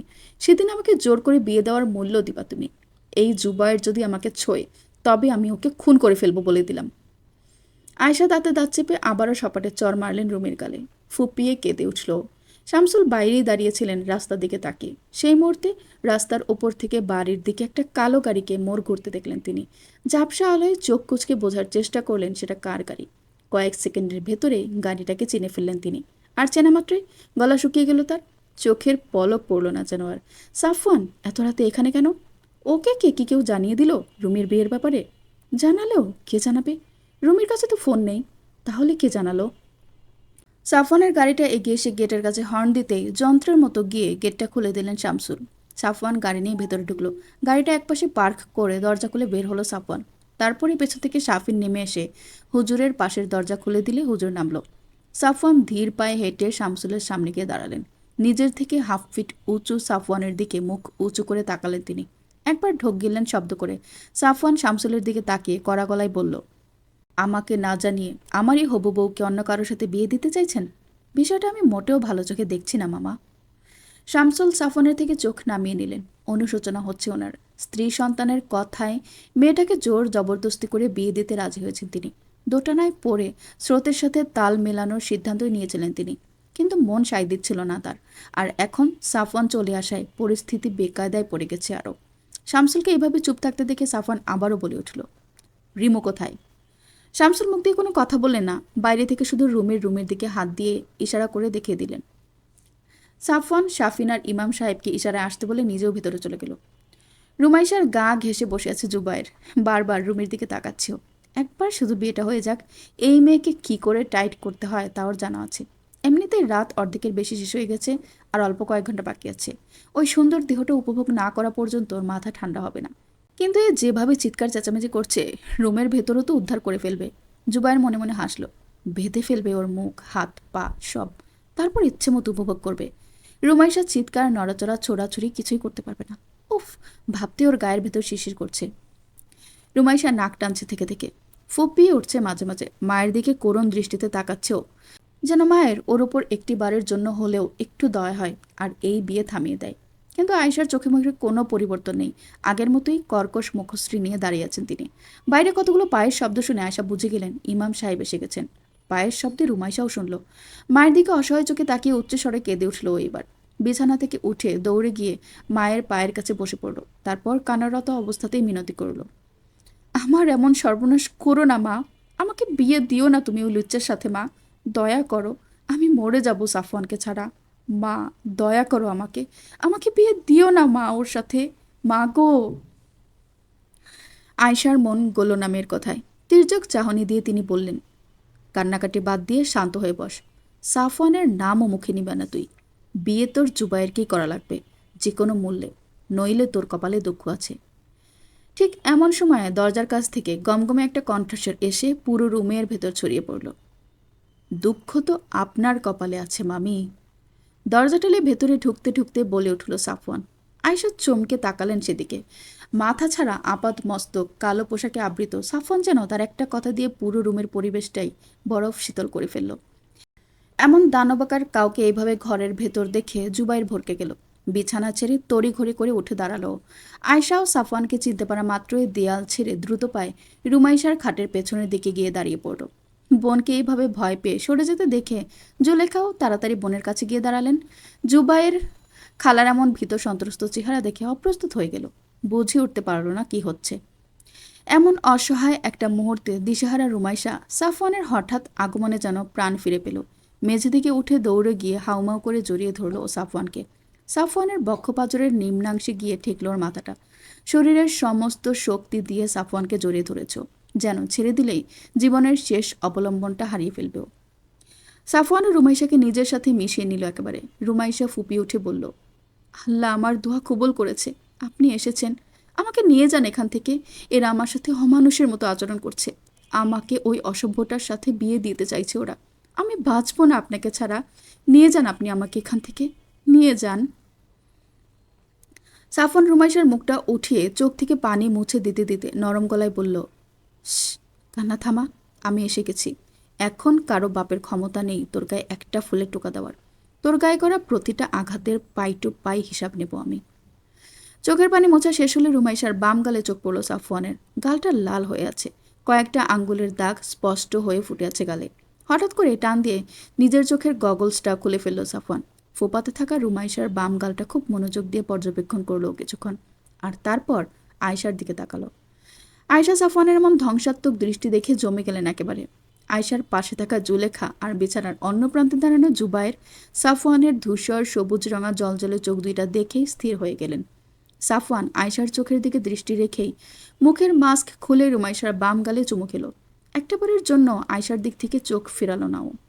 সন্ধ্যা থেকে এই পর্যন্ত বারংবার অত্যাচারিত হওয়া বাম গালে সাফওয়ানের এমন ভালোবাসার পরশ পেয়ে ফুপিয়ে কান্না করে উঠল রুমাইশা। সাফওয়ান রুমাইশার হাতটা ধরে আয়শার দিকে আর একবার কঠিন দৃষ্টি দিয়ে মাস্কটা মুখে দিয়ে চোখে গগলসটা লাগিয়ে বাইরে বেরিয়ে গেল। শামসুল এতক্ষণ সোফাতেই বসেছিলেন, তার দুই পাশে শাফিন আর ইমাম সাহেব বসা। শাফিন মাঝে মাঝে মামার সাথে টুকটাক কথা বলছে। সাফওয়ান রুমাইশার হাত ধরে নিয়ে এসে বসে পড়ল শামসুলের বিপরীত পাশের সোফায়। তারপর শামসুলকে উদ্দেশ্য করে কড়া গলায় বলল, মামা, আপনি কি করতে যাচ্ছিলেন সে সম্পর্কে আপনার কোনো ধারণা আছে? খোঁজখবর না নিয়ে না জেনে শুনে রিমুকে আপনি ওই জুবাইর নামক অসভ্যটার হাতে তুলে দিতে চেয়েছিলেন? এই আপনার পিতৃত্বের পরিচয়? তার উপর রিমু আমার বাগদত্তা। How can you do such a ridiculous thing? How can you just imagine doing it? How? আপনি জানেন জুবাইরের সম্পর্কে কিছু? ধারণা আছে আপনার ওর সম্পর্কে কিছু? আপনি জানেন ও বারে গিয়ে মদ খেয়ে পতিতাদের কোলে শুয়ে থাকে রোজ রাতে? জানেন আপনি?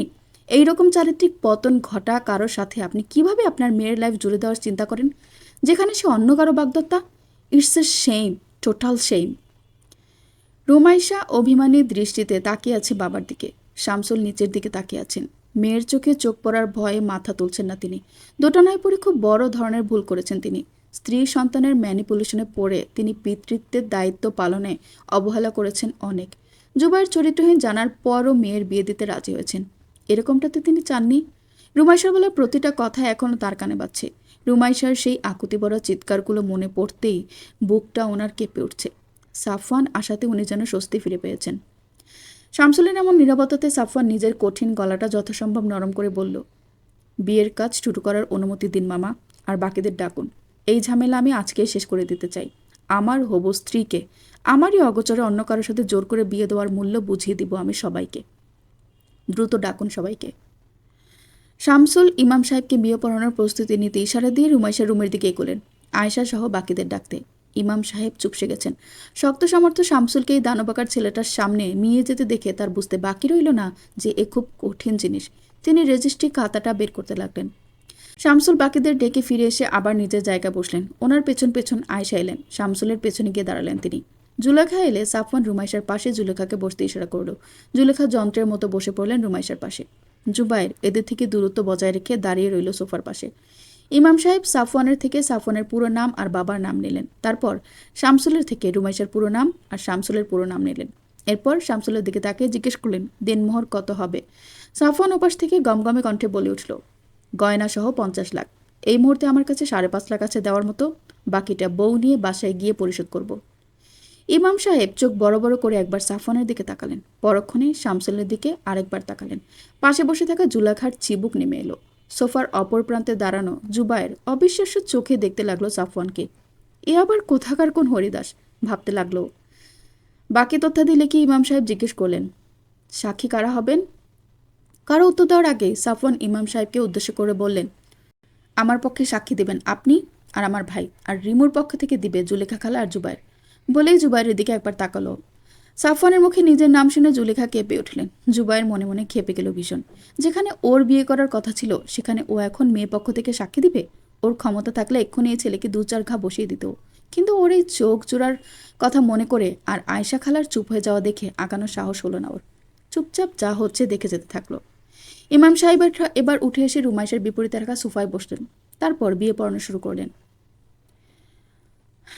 হাজিরান মজলিসে 50 লক্ষ টাকা দিনমোহরে নগদ বাকি যশোর জেলার সদর থানার হৈবতপুর নিবাসী ইশতিয়াক আহমেদের বড় ছেলে সাফওয়ান আহমেদের সহিত তোমার বিবাহ দেওয়া হচ্ছে। তুমি কবুল?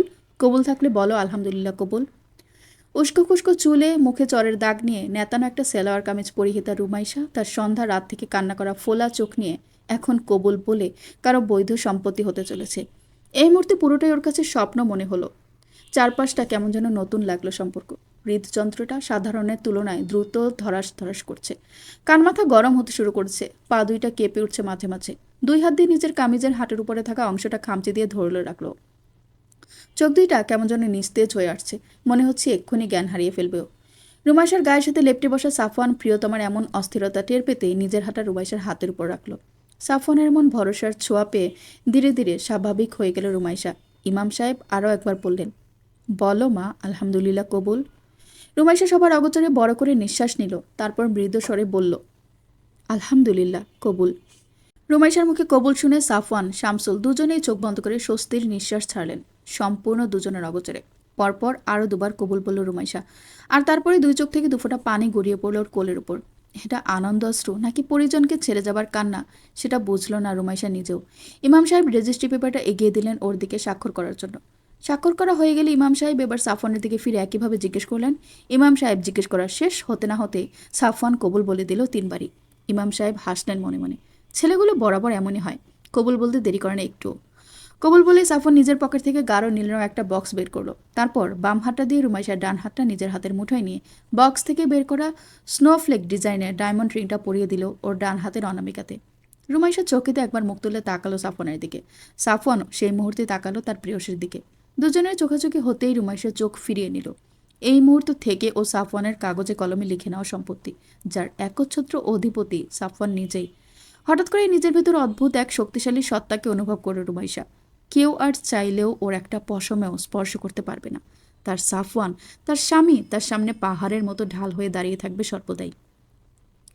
আংটিপর্ণ হয়ে গেলে ইমাম সাহেব বললেন, সাক্ষীরা এসে সই করুন এবার। জুবায়ের আর জুলেখা এসে রুমাইশার পক্ষ থেকে স্বাক্ষর করলো, আর ইমাম সাহেব আর শাফিন সাফওয়ানের পক্ষ থেকে স্বাক্ষর করলো। স্বাক্ষর শেষে ইমাম সাহেব মোনাজাত ধরতে বললেন। নীরবে সৃষ্টিকর্তার দরবারে মোনাজাত ধরলেন সবাই। পুরো বাড়িতে যেন হঠাৎ করে অদ্ভুত রকমের একটা শান্তি শান্তি আবহাওয়া নেমে এলো। চারিদিক নীরব হয়ে শীতল একটা পরিবেশ সৃষ্টি হলো। মোনাজাত শেষ করে সাফওয়ান সাফিনের হাতে ইমাম সাহেবের জন্য টাকা দিয়ে ইশারা করলো তাকে গেইটে নিয়ে এগিয়ে দিয়ে আসার জন্য।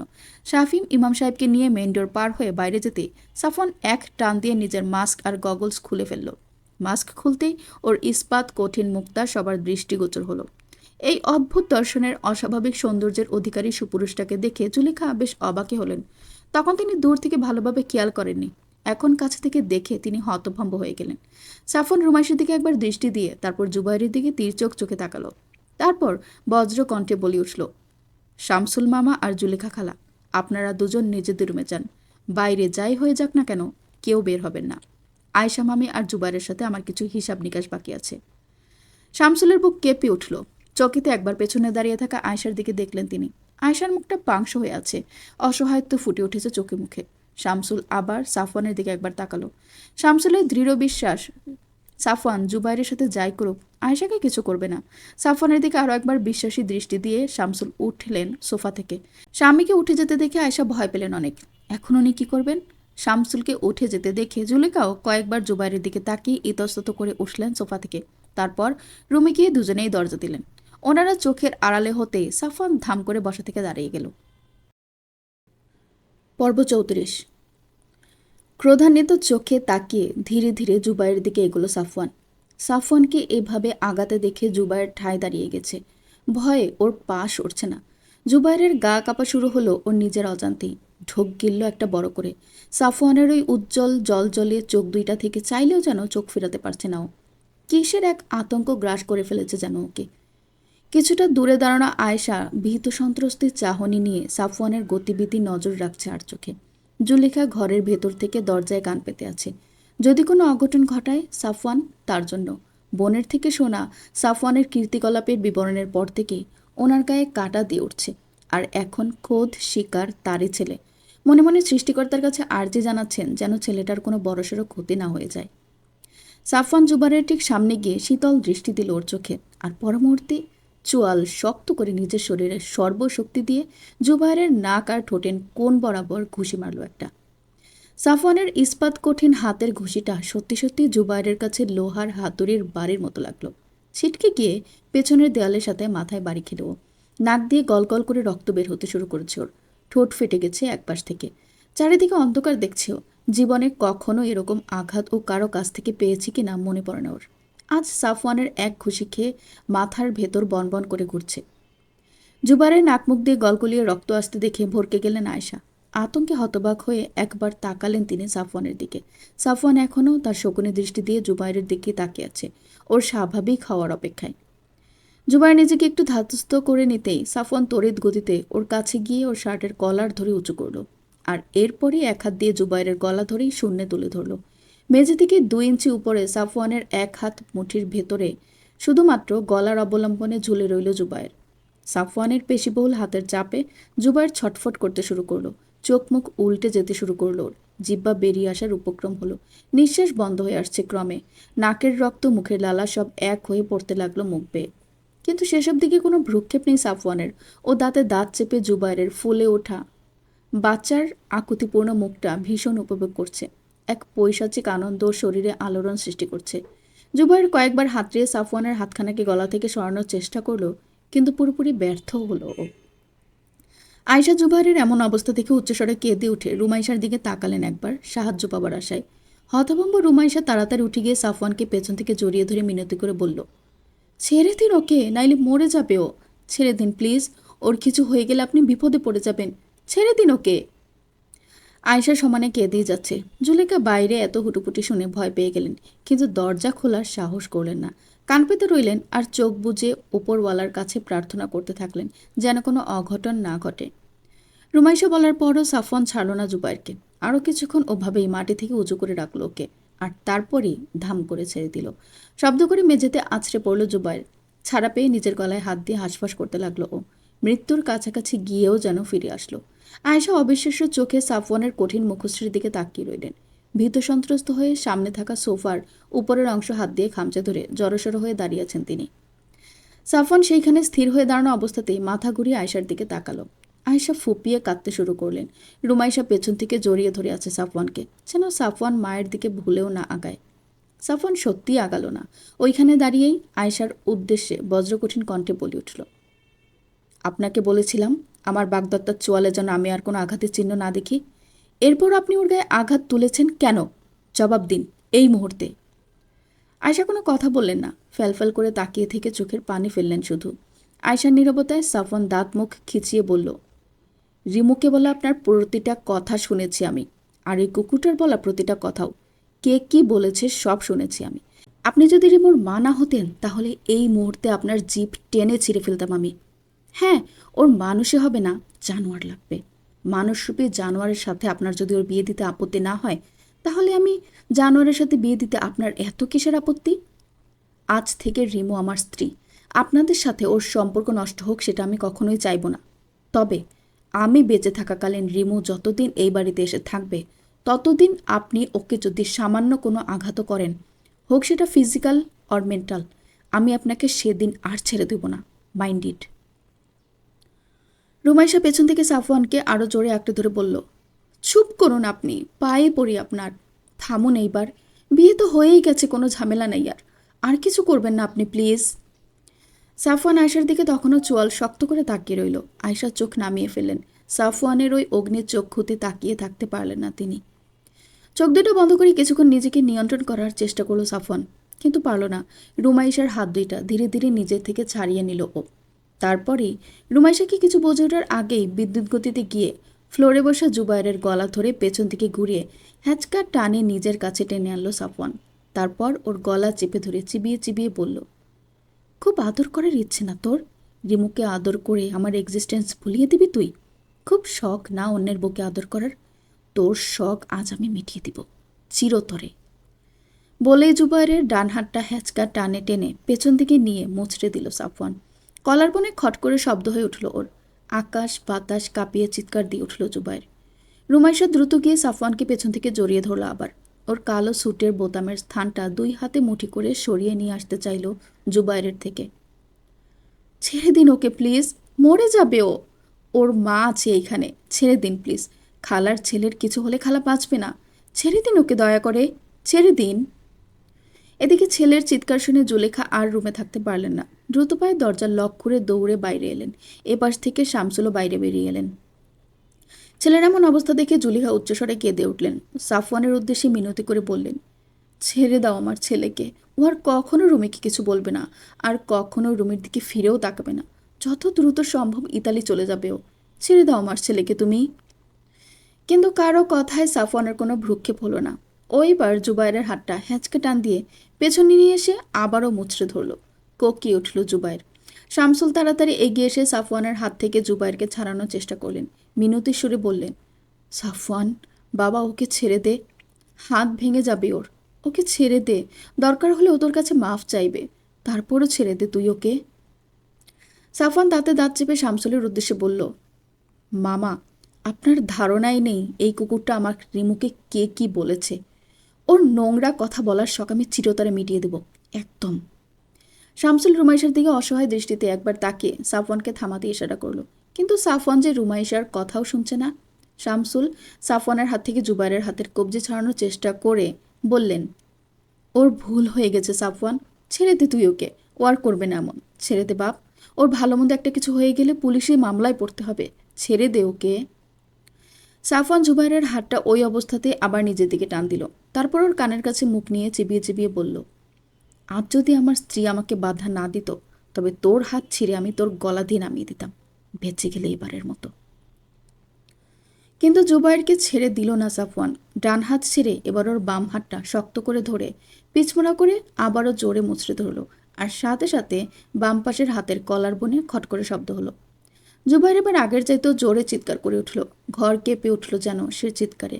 জুলেখা হাউমাউ করে এসে সাফওয়ানের পায়ের কাছে বসে পড়ল। বাবা, ছেড়ে দাও আমার ছেলেকে। ও আর কিছু করবে না আজকের পর থেকে। কোনো বাজে কাজ করবে না, রুমির কথা মাথাতেও আনবে না কোনো দিন। ছেড়ে দাও গো বাবা। বাইরে থেকে তখন শাফিন প্রবেশ করলো মেইন ডোর দিয়ে। এখানের এমন অবস্থা দেখে চোখ কপালে উঠল ওর। জুলেখার কাকুতি মিনতিতে সাফওয়ান ছেড়ে দিল এবার জুবাইরকে। আর তারপর সোফার পেছনে দাঁড়ানো ভয়ে পাংশুটে হয়ে যাওয়া আয়শার দিকে আরেকবার তির্যক দৃষ্টিতে তাকালো। সাফওয়ান জুবাইরকে ছাড়তেই জুবাইর অতিরিক্ত যন্ত্রণায় জ্ঞান হারিয়ে ফেলল। জুলেখা হাউমাউ করে কেঁদে উঠলেন। শামসুল তাড়াতাড়ি গিয়ে ধরল জুবাইরকে। আয়শাও হুড়মুড়ি আসলেন জুবাইরের কাছে। জুবাইর রুমাইশার দিকে ঘুরে দাঁড়িয়ে শামসুলের উদ্দেশ্যে গমগমে কণ্ঠে বলল, হাত কলারবন থেকে খুলে গেছে, হাসপাতালে নিয়ে ট্রিটমেন্ট দিলেই ঠিক হয়ে যাবে। মরা কান্না জুড়ে দেওয়ার মতো কিছু হয়নি। আর 15-20 মিনিট পরেই জ্ঞান ফিরে আসবে। মেরে ফেলেনি ওকে, আফসোস। রুমাইশা সাফওয়ানের দিকে অসহায় চোখে তাকালো একবার। চোখের ভাষায় বোঝালো যে আপনার এরকম করাটা মোটেও ঠিক হয়নি। আর তার প্রত্যুত্তরে সাফওয়ান তির্যক চোখে মাথা নাড়িয়ে বুঝালো যে সে এখন ওর বিবাহিত স্ত্রী, তাই কাউকে পরোয়া করার মতো কোনো ইস্যু আর বাকি নেই। সাফওয়ান সোফার কাছে ফিরে এসে নিজের মাস্ক আর গগলস পরে নিল। তারপর শাফিনের দিকে তাকিয়ে ওকে ভেতরে এগিয়ে আসতে বলল। শাফিন এগিয়ে এসে সাফওয়ানের পাশে দাঁড়ালো। শামসুলের জুলেখা জুবাইরকে ধরাধরি করে নিয়ে গেলেন গেস্ট রুমে। বিছানায় নিয়ে শুইয়ে দিলেন ওকে। রাত প্রায় 2টার কাছাকাছি। সকাল হতে আর দেরি নেই বেশি। ভোরে জুবাইরকে নিয়ে হাসপাতালে রওনা দিবেন শামসুল। জুবাইরকে বিছানায় রেখে বাইরে বেরিয়ে এলেন শামসুল। জুলেখা ভেতরে ছেলের কাছেই রইলেন। শামসুল বের হয়ে সোফায় এসে বসে দীর্ঘশ্বাস ছাড়লেন একটা। সাফওয়ান শামসুলকে উদ্দেশ্য করে বলল, আমি রিমুকে নিয়ে রওনা হব মামা, এখনই। বিয়ের অন্যান্য প্রসিডিওর পরবর্তীতে পালন করা হবে। সে পর্যন্ত রুমি আমার কাছেই থাকবে। দোয়া করবেন আমাদের জন্য। আর হ্যাঁ, আপনার প্রতি আমার কোনো অভিযোগ নেই। আপনি অনুমতি দিলে আমরা এখন বেরোবো। এরপর আয়শার দিকে একবার তাকিয়ে রুমিকে ইশারা করলো শামসুলের থেকে বিদায় নিতে। রুমি সাফওয়ানের ইশারা বুঝে শামসুলের নিকট এগিয়ে গেল। এরপর বলল, আমি যাচ্ছি বাবা, আমাকে আপনার দোয়ায় রাখবেন। আমাকে যেন আর কখনো এই রকমের বিচ্ছেদ যন্ত্রণা সহ্য করতে না হয়। আমি যেন সুখে থাকতে পারি। আপনার জামাই অনুমতি দিলেই আমি আপনাকে দেখতে আসবো আবার। ভালো থাকবেন আপনি, শরীরের যত্ন নেবেন, আর ওষুধ যেন একটাও মিস না হয়। বলতে বলতেই কান্না করে দিল রুমাইশা। সাফওয়ান দূরে দাঁড়িয়ে দীর্ঘশ্বাস ছাড়ল একটা। শামসুল রুমাইশাকে নিজের কাছে এগিয়ে নিয়ে এসে ওর কপালে স্নেহের চুম্বন এঁকে দিলেন। তারপর মাথায় হাত বুলিয়ে মায়ের থেকে বিদায় নেওয়ার ইশারা দিলেন। রুমাইশা শামসুলকে ছেড়ে আয়শার দিকে এগিয়ে গেল। আয়শার সামনে গিয়ে আয়শার হাত দুইটা ধরে বলল, আমাকে মাফ করে দিও মা, আমি তোমার সাথে অনেক বেয়াদবি করেছি আজ। আমাকে বদদুয়া দিও না যেন তুমি। মায়ের তো সর্বদাই আল্লাহ সুবহানাল্লাহু তাআলা কবুল করে নেন, সেটা হোক ভালো কিংবা খারাপ। আমাকে তোমার ভালো দোয়াতেই রেখো মা। তোমার প্রতি আমার আর কোনো অভিযোগ নেই। আমি যাকে চেয়েছিলাম তাকে পেয়ে গেছি। তোমার করা সব আঘাতই ভুলে গেছি আমি মা। তুমিও আমার করার দুর্ব্যবহারগুলো ভুলে যেও।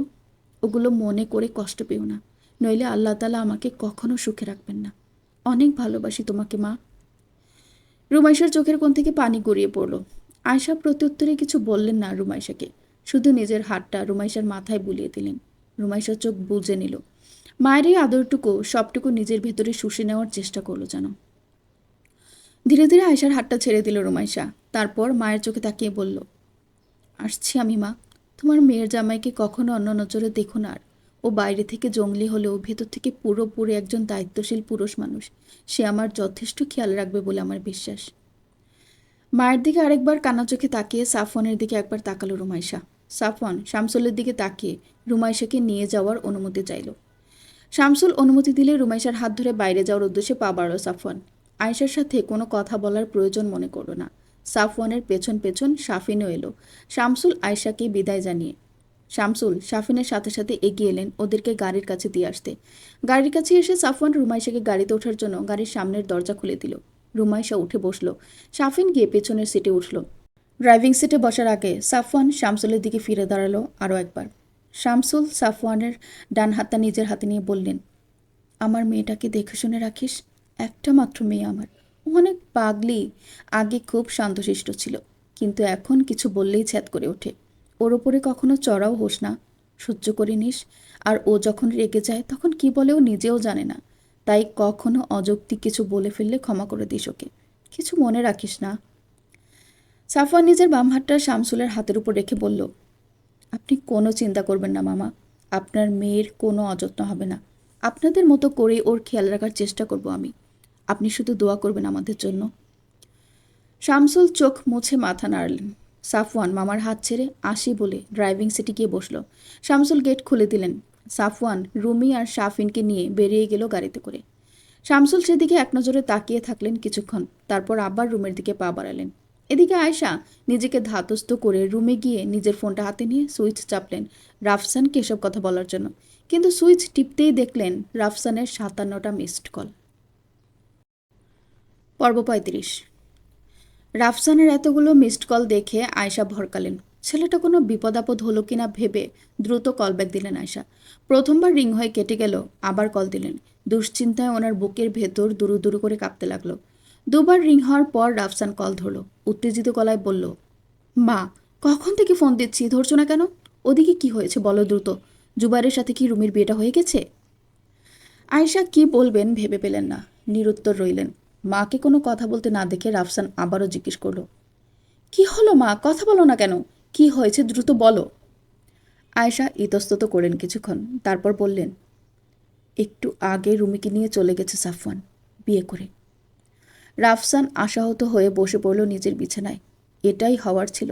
সাফওয়ান যেখানে চাইছে সেখানে কার সাধ্য রুমিকে অন্য কারোর সাথে বিয়ে দেবে? হতাশাগ্রস্ত গলায় ও বলল, মা, তুমি জানো তোমরা কার হাতে তোমাদের মেয়েকে তুলে দিয়েছ? সাফওয়ান একটা কিলার মেশিন মা। ও ও আন্ডারগ্রাউন্ডের একজন নামকরা প্রফেশনাল হিটম্যান। মানুষ মেরে টাকা কামায়ও, আর সেটাও ইন্টারন্যাশনাল লেভেলে। শুধুমাত্র গত বছরে ওর বডি কাউন্ট 177। শুধুমাত্র গত বছরে। তাহলেও এতগুলো বছরে কত মানুষকে মেরেছে তুমি ভাবতে পারছো? সিঙ্গাপুরে ওর প্রাচুর্যপূর্ণ লাইফস্টাইল ছিল। ও যেহেতু ক্লাসি লাইফ লিড করে, মার্সিডিজ কিনেছে। দেশে তো গাড়ি একটা, আর ওখানে হয়তো আরও আছে। এত টাকা ও পায় কোথায়? এইভাবেই, যার খবর ওর পুরো ফ্যামিলির কেউ জানে না। আর ও যাদেরকে টাকার বিনিময়ে মার্ডার করে তারা ছোটোখাটো কেউ নাই, বিভিন্ন দেশের বিভিন্ন বড় বড় পদে অধিষ্ঠিত ব্যক্তি তারা। আর ও যাদের হয়ে কাজ করে তারাও খুবই বিপজ্জনক লোক। ও যাদেরকে খুন করেছে এত যাবৎকাল তাদের লোকেরা হন্যে হয়ে খুঁজছে ওকে। যেখানে পাবে সেখানেই ওকে কতল করে রেখে দেবে। আয়শার যেন পায়ের তলা থেকে মাটি সরে গেল। কী হবে এইবার ওর মেয়েটার? ওই ছেলেটা জোর জবরদস্তি করে ওর মেয়েটাকে বিয়ে করলো এই জীবন দেওয়ার জন্য। কি হবে এখন? সাফওয়ানকে যদি ওরা মেরে ফেলে তাহলে তো মেয়েটা বিধবা হবে। তখন কি হবে? আর রুমি, সাফওয়ানের স্ত্রী জানলে যদি ওরা রুমিকেও মেরে দেয়, কি হবে তখন? শামসুল আসলেন এমন সময় রুমে। আয়েশাকে এভাবে কানে ফোন নিয়ে হতভম্ব দৃষ্টিতে তাকিয়ে থাকতে দেখে তিনি দ্রুত পায়ে এগিয়ে এলেন। এসে জিজ্ঞেস করলেন কি হয়েছে। আয়শা কান থেকে ফোনটা সরিয়ে শামসুলের কাছে দিলেন আর শুধুমাত্র বললেন, রাফসান। শামসুল তাড়াতাড়ি ফোনটা কানে ধরে হ্যালো বললেন। ওপাশ থেকে রাফসান বলল, বাবা, তুমি কেন আটকাওনি সাফওয়ানকে? কেন তুমি রুমিকে ওর হাতে তুলে দিলে বাবা? ও নিজে তো মরতে বসেছে, এবার আমাদের রুমিকেও সাথে নিয়ে মরবে বাবা। রাফসান এবার আয়শাকে বলা কথাগুলো শামসুলকেও বলল। সব শুনে শামসুল থ মেরে দাঁড়িয়ে রইলেন। এক চরিত্রহীনের হাত থেকে মেয়েকে বাঁচিয়ে এক খুনির হাতে তুলে দিলেন তিনি, যে কিনা টাকার জন্য মানুষ খুন করে। শামসুল কিছুক্ষণ সময় নিয়ে নিজেকে স্বাভাবিক করে জিজ্ঞেস করলেন, ও এত বছর এত খুন করেছে, তবে পুলিশে ধরেনি কেন ওকে? রাফসান হাঁটুতে কোনোই ঠেকিয়ে মাথা নিচু করে হাতে মাথা ঠেকালো। দুশ্চিন্তা গ্রাস করে ফেলেছে ওকে। বলল, এইটাই মেইন পয়েন্ট বাবা। সবাই জানে কে খুন করেছে, কিন্তু প্রমাণ নেই কোনো, কারণ কোথাও কোনো রকমের ক্লু রেখে যায় না ও। আর খুনগুলো ও কোনো অস্ত্র দিয়ে করে না। কোনো ভিকটিমের শরীরে আজ পর্যন্ত অস্ত্রের কোনো আঘাত পাওয়া যায়নি। ওর ভিকটিমদের সবার মাথা নয়তো চোখ উপড়ানো থাকে, আর কারো কারো হাত পাগুলো বিচ্ছিন্ন থাকে। আর এই বিচ্ছিন্ন করতে কোনো অস্ত্র সাফওয়ান ব্যবহার করে না কখনো। কোনো ক্রাইম স্পটের সিসিটিভি ফুটেজেও ওকে কখনো দেখা যায়নি। শামসুল এবার সন্ধিয়ান হয়ে বললেন, ওকে দেখা যায়নি তাহলে পুলিশ কিভাবে ওকে মার্ডারের দাবি করছে? নাকি ওকে কেউ ফাঁসাচ্ছে?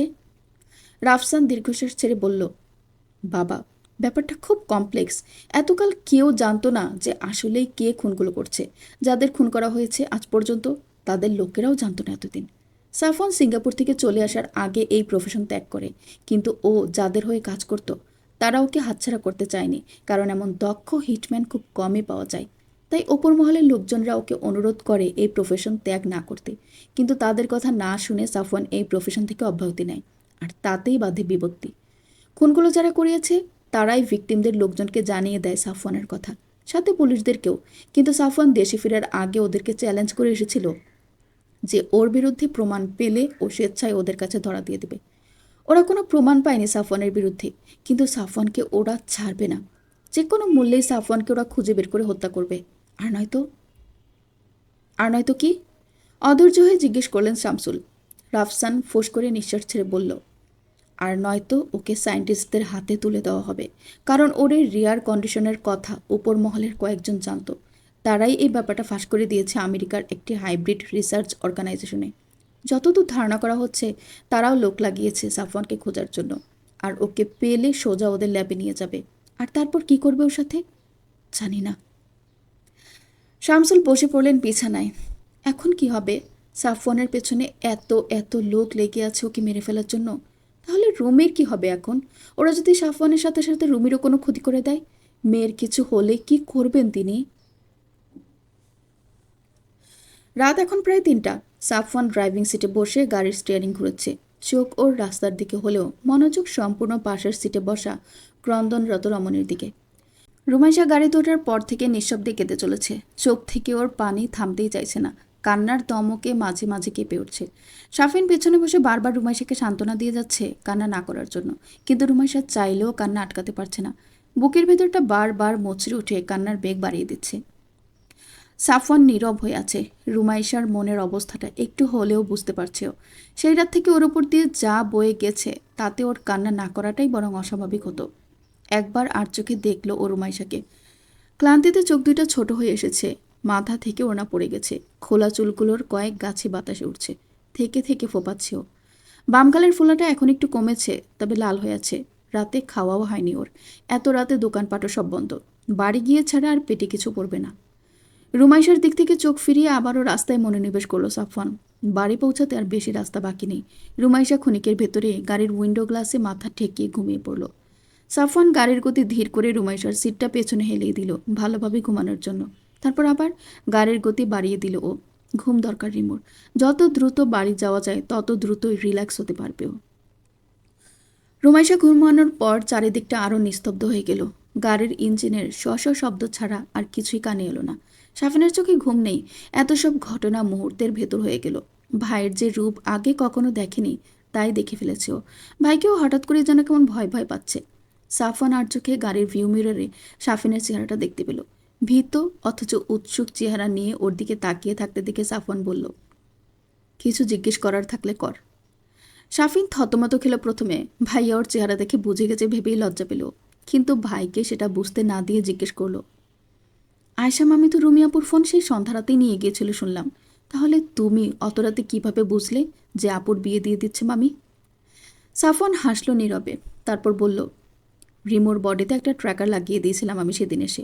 ও কোথায় যাবে, কার সাথে ওর কী কথা হবে সব জানতে পারবো আমি। ওর সেফটির জন্যই লাগিয়েছিলাম, আর সেটা কাজেও লেগে গেল। আমি ধারণা করেছিলাম যে মামা বা মামি এই ধরনের কিছু করতে পারে, আর সে কারণেই ট্র্যাকারটা দ্রুত লাগিয়েছি। নইলে আরও পরে লাগানোর ইচ্ছে ছিল আমার। সেদিন ট্র্যাকারটা লাগিয়েছিলাম বলেই আজ রিমুকে আমি আমার বউরূপে পাশে পাচ্ছি, নইলে আজ হয়তো আমার রিমু অন্য কারো হয়ে যেত। শাফিন মুগ্ধ চোখে দেখল ভাইকে। ওর ভাইটা সে ছোটবেলা থেকেই রুমিয়াপুর জন্য পারলে জান প্রাণ এক করে দেয়। কিভাবে যে রুমিয়াপু সাফওয়ানের এত আদরের হলো মাথায় আসে না সাফিনের। নিজের অজান্তেই মুখে হাসি ফুটে উঠল ওর। খানিক পর বাড়িতে পৌঁছলো ওরা। শাফিন নেমে গেট খুলে দিল। সাফওয়ান গাড়ি ঢুকালো বাড়ির ভেতর। শাফিন আবার গেটটা লাগিয়ে দিয়ে বাড়ির মেইন ডোরের দিকে এগোলো। সাফওয়ান গাড়িটা নিয়ে গ্যারেজে ঢুকালো। রুমাইশা তখনও ঘুমে, ক্লান্তিতে অবসন্ন দেহটা, রাস্তার এত ঝাঁকাঝাঁকি আর ছোটোখাটো শব্দেও ঘুমছাড়া হলো না। গাড়ির ইঞ্জিন বন্ধ করে সাফওয়ান গাড়ির জানালায় মাথা ঠেকিয়ে ঘুমানো রুমাইশার নিকট এগিয়ে গেল কিছুটা। ঘুমন্ত রুমাইশাকে দেখতে বাচ্চাদের মতো লাগছে পুরাই। ঘুমের ঘোরে নিচের ঠোঁটটা ফুলে গেছে, ব্রুদইটা উপরে উঠানো, যেন জাগালেই কেঁদে দেবে। সাফওয়ান বিমুগ্ধ নয়নে তাকিয়ে রইল রুমাইশার মুখের দিকে। কিছুক্ষণ পর আস্তে আস্তে ওর চোয়াল চাপড়াতে লাগলো সাফওয়ান। মৃদু স্বরে কয়েকবার ডাকলো রিমু বলে। সাফওয়ানের ডাক শুনে হরমরি উঠে গেল রুমাইশা। সদ্য ঘুম ভাঙার চোখে হঠাৎ করে বুঝল না কোথায় আছে ও। পাশে তাকিয়ে সাফওয়ানকে দেখেই চমকে উঠল। মুখটা হা হয়ে গেল কিঞ্চিত। এত রাতে এমন চিপাচাপা জায়গায় সাফওয়ান ওর সাথে কি করছে এত কাছাকাছি এসে? ভাবতে লাগলো। পরক্ষণে ওর মনে পড়ল ওর তো বিয়ে হয়ে গেছে, আর জায়গাটা আসলে চিপা না, এটা ওর শ্রদ্ধেয় স্বামীর কালো কোড়া। সাথে সাথে মুখের হাঁটা বন্ধ হয়ে গেল। আর রুমাইশার এমন বিভ্রান্ত চেহারা দেখে সাফওয়ান হাসলো, বলল, শ্বশুরবাড়ি পৌঁছে গেছিস, নিচে নামবি না আমি কোলে করে নামাবো? রুমাইশা আধো ঘুমেই বলল, আমি নামছি। তারপর গাড়ির ভেতরে দরজার হাতল ধরে টানাটানি করলো কিছুক্ষণ, কিন্তু খুলতে পারলো না। এই গাড়ির দরজাটা কি ইচ্ছে করে ওর সাথে এমন করে? ভেবে পেল না ও। আর কয়েকবার চেষ্টা করার পরও যখন খুলল না, তখন রুমাইশা অসহায় চোখে পাশে বসা সাফওয়ানের দিকে তাকালো। সাফওয়ান এতক্ষণ এক ব্রু উঁচু করে চোখাচোখে ওর কাজকর্ম দেখছিল। রুমাইশাকে এইভাবে তাকাতে দেখে বলল, অনেক কষ্ট করেছেন, এবার থামেন আপনি, আমি খুলছি। তারপর নিজের সিটটা থেকে নেমে ওপাশের দরজাটা খুলে দিল সাফওয়ান। তারপর হাতটা এগিয়ে দিল রুমের দিকে। চোখেতে একবার তাকালো রুমাইশা সাফওয়ানের দিকে, তারপর হাতে হাত রেখে গাড়ি থেকে নামলো। শাফিন মেইন ডোরের কাছে এসে কলিং বেল দিল। রনিয়ার সবেমাত্র চোখ লেগে এসেছিল।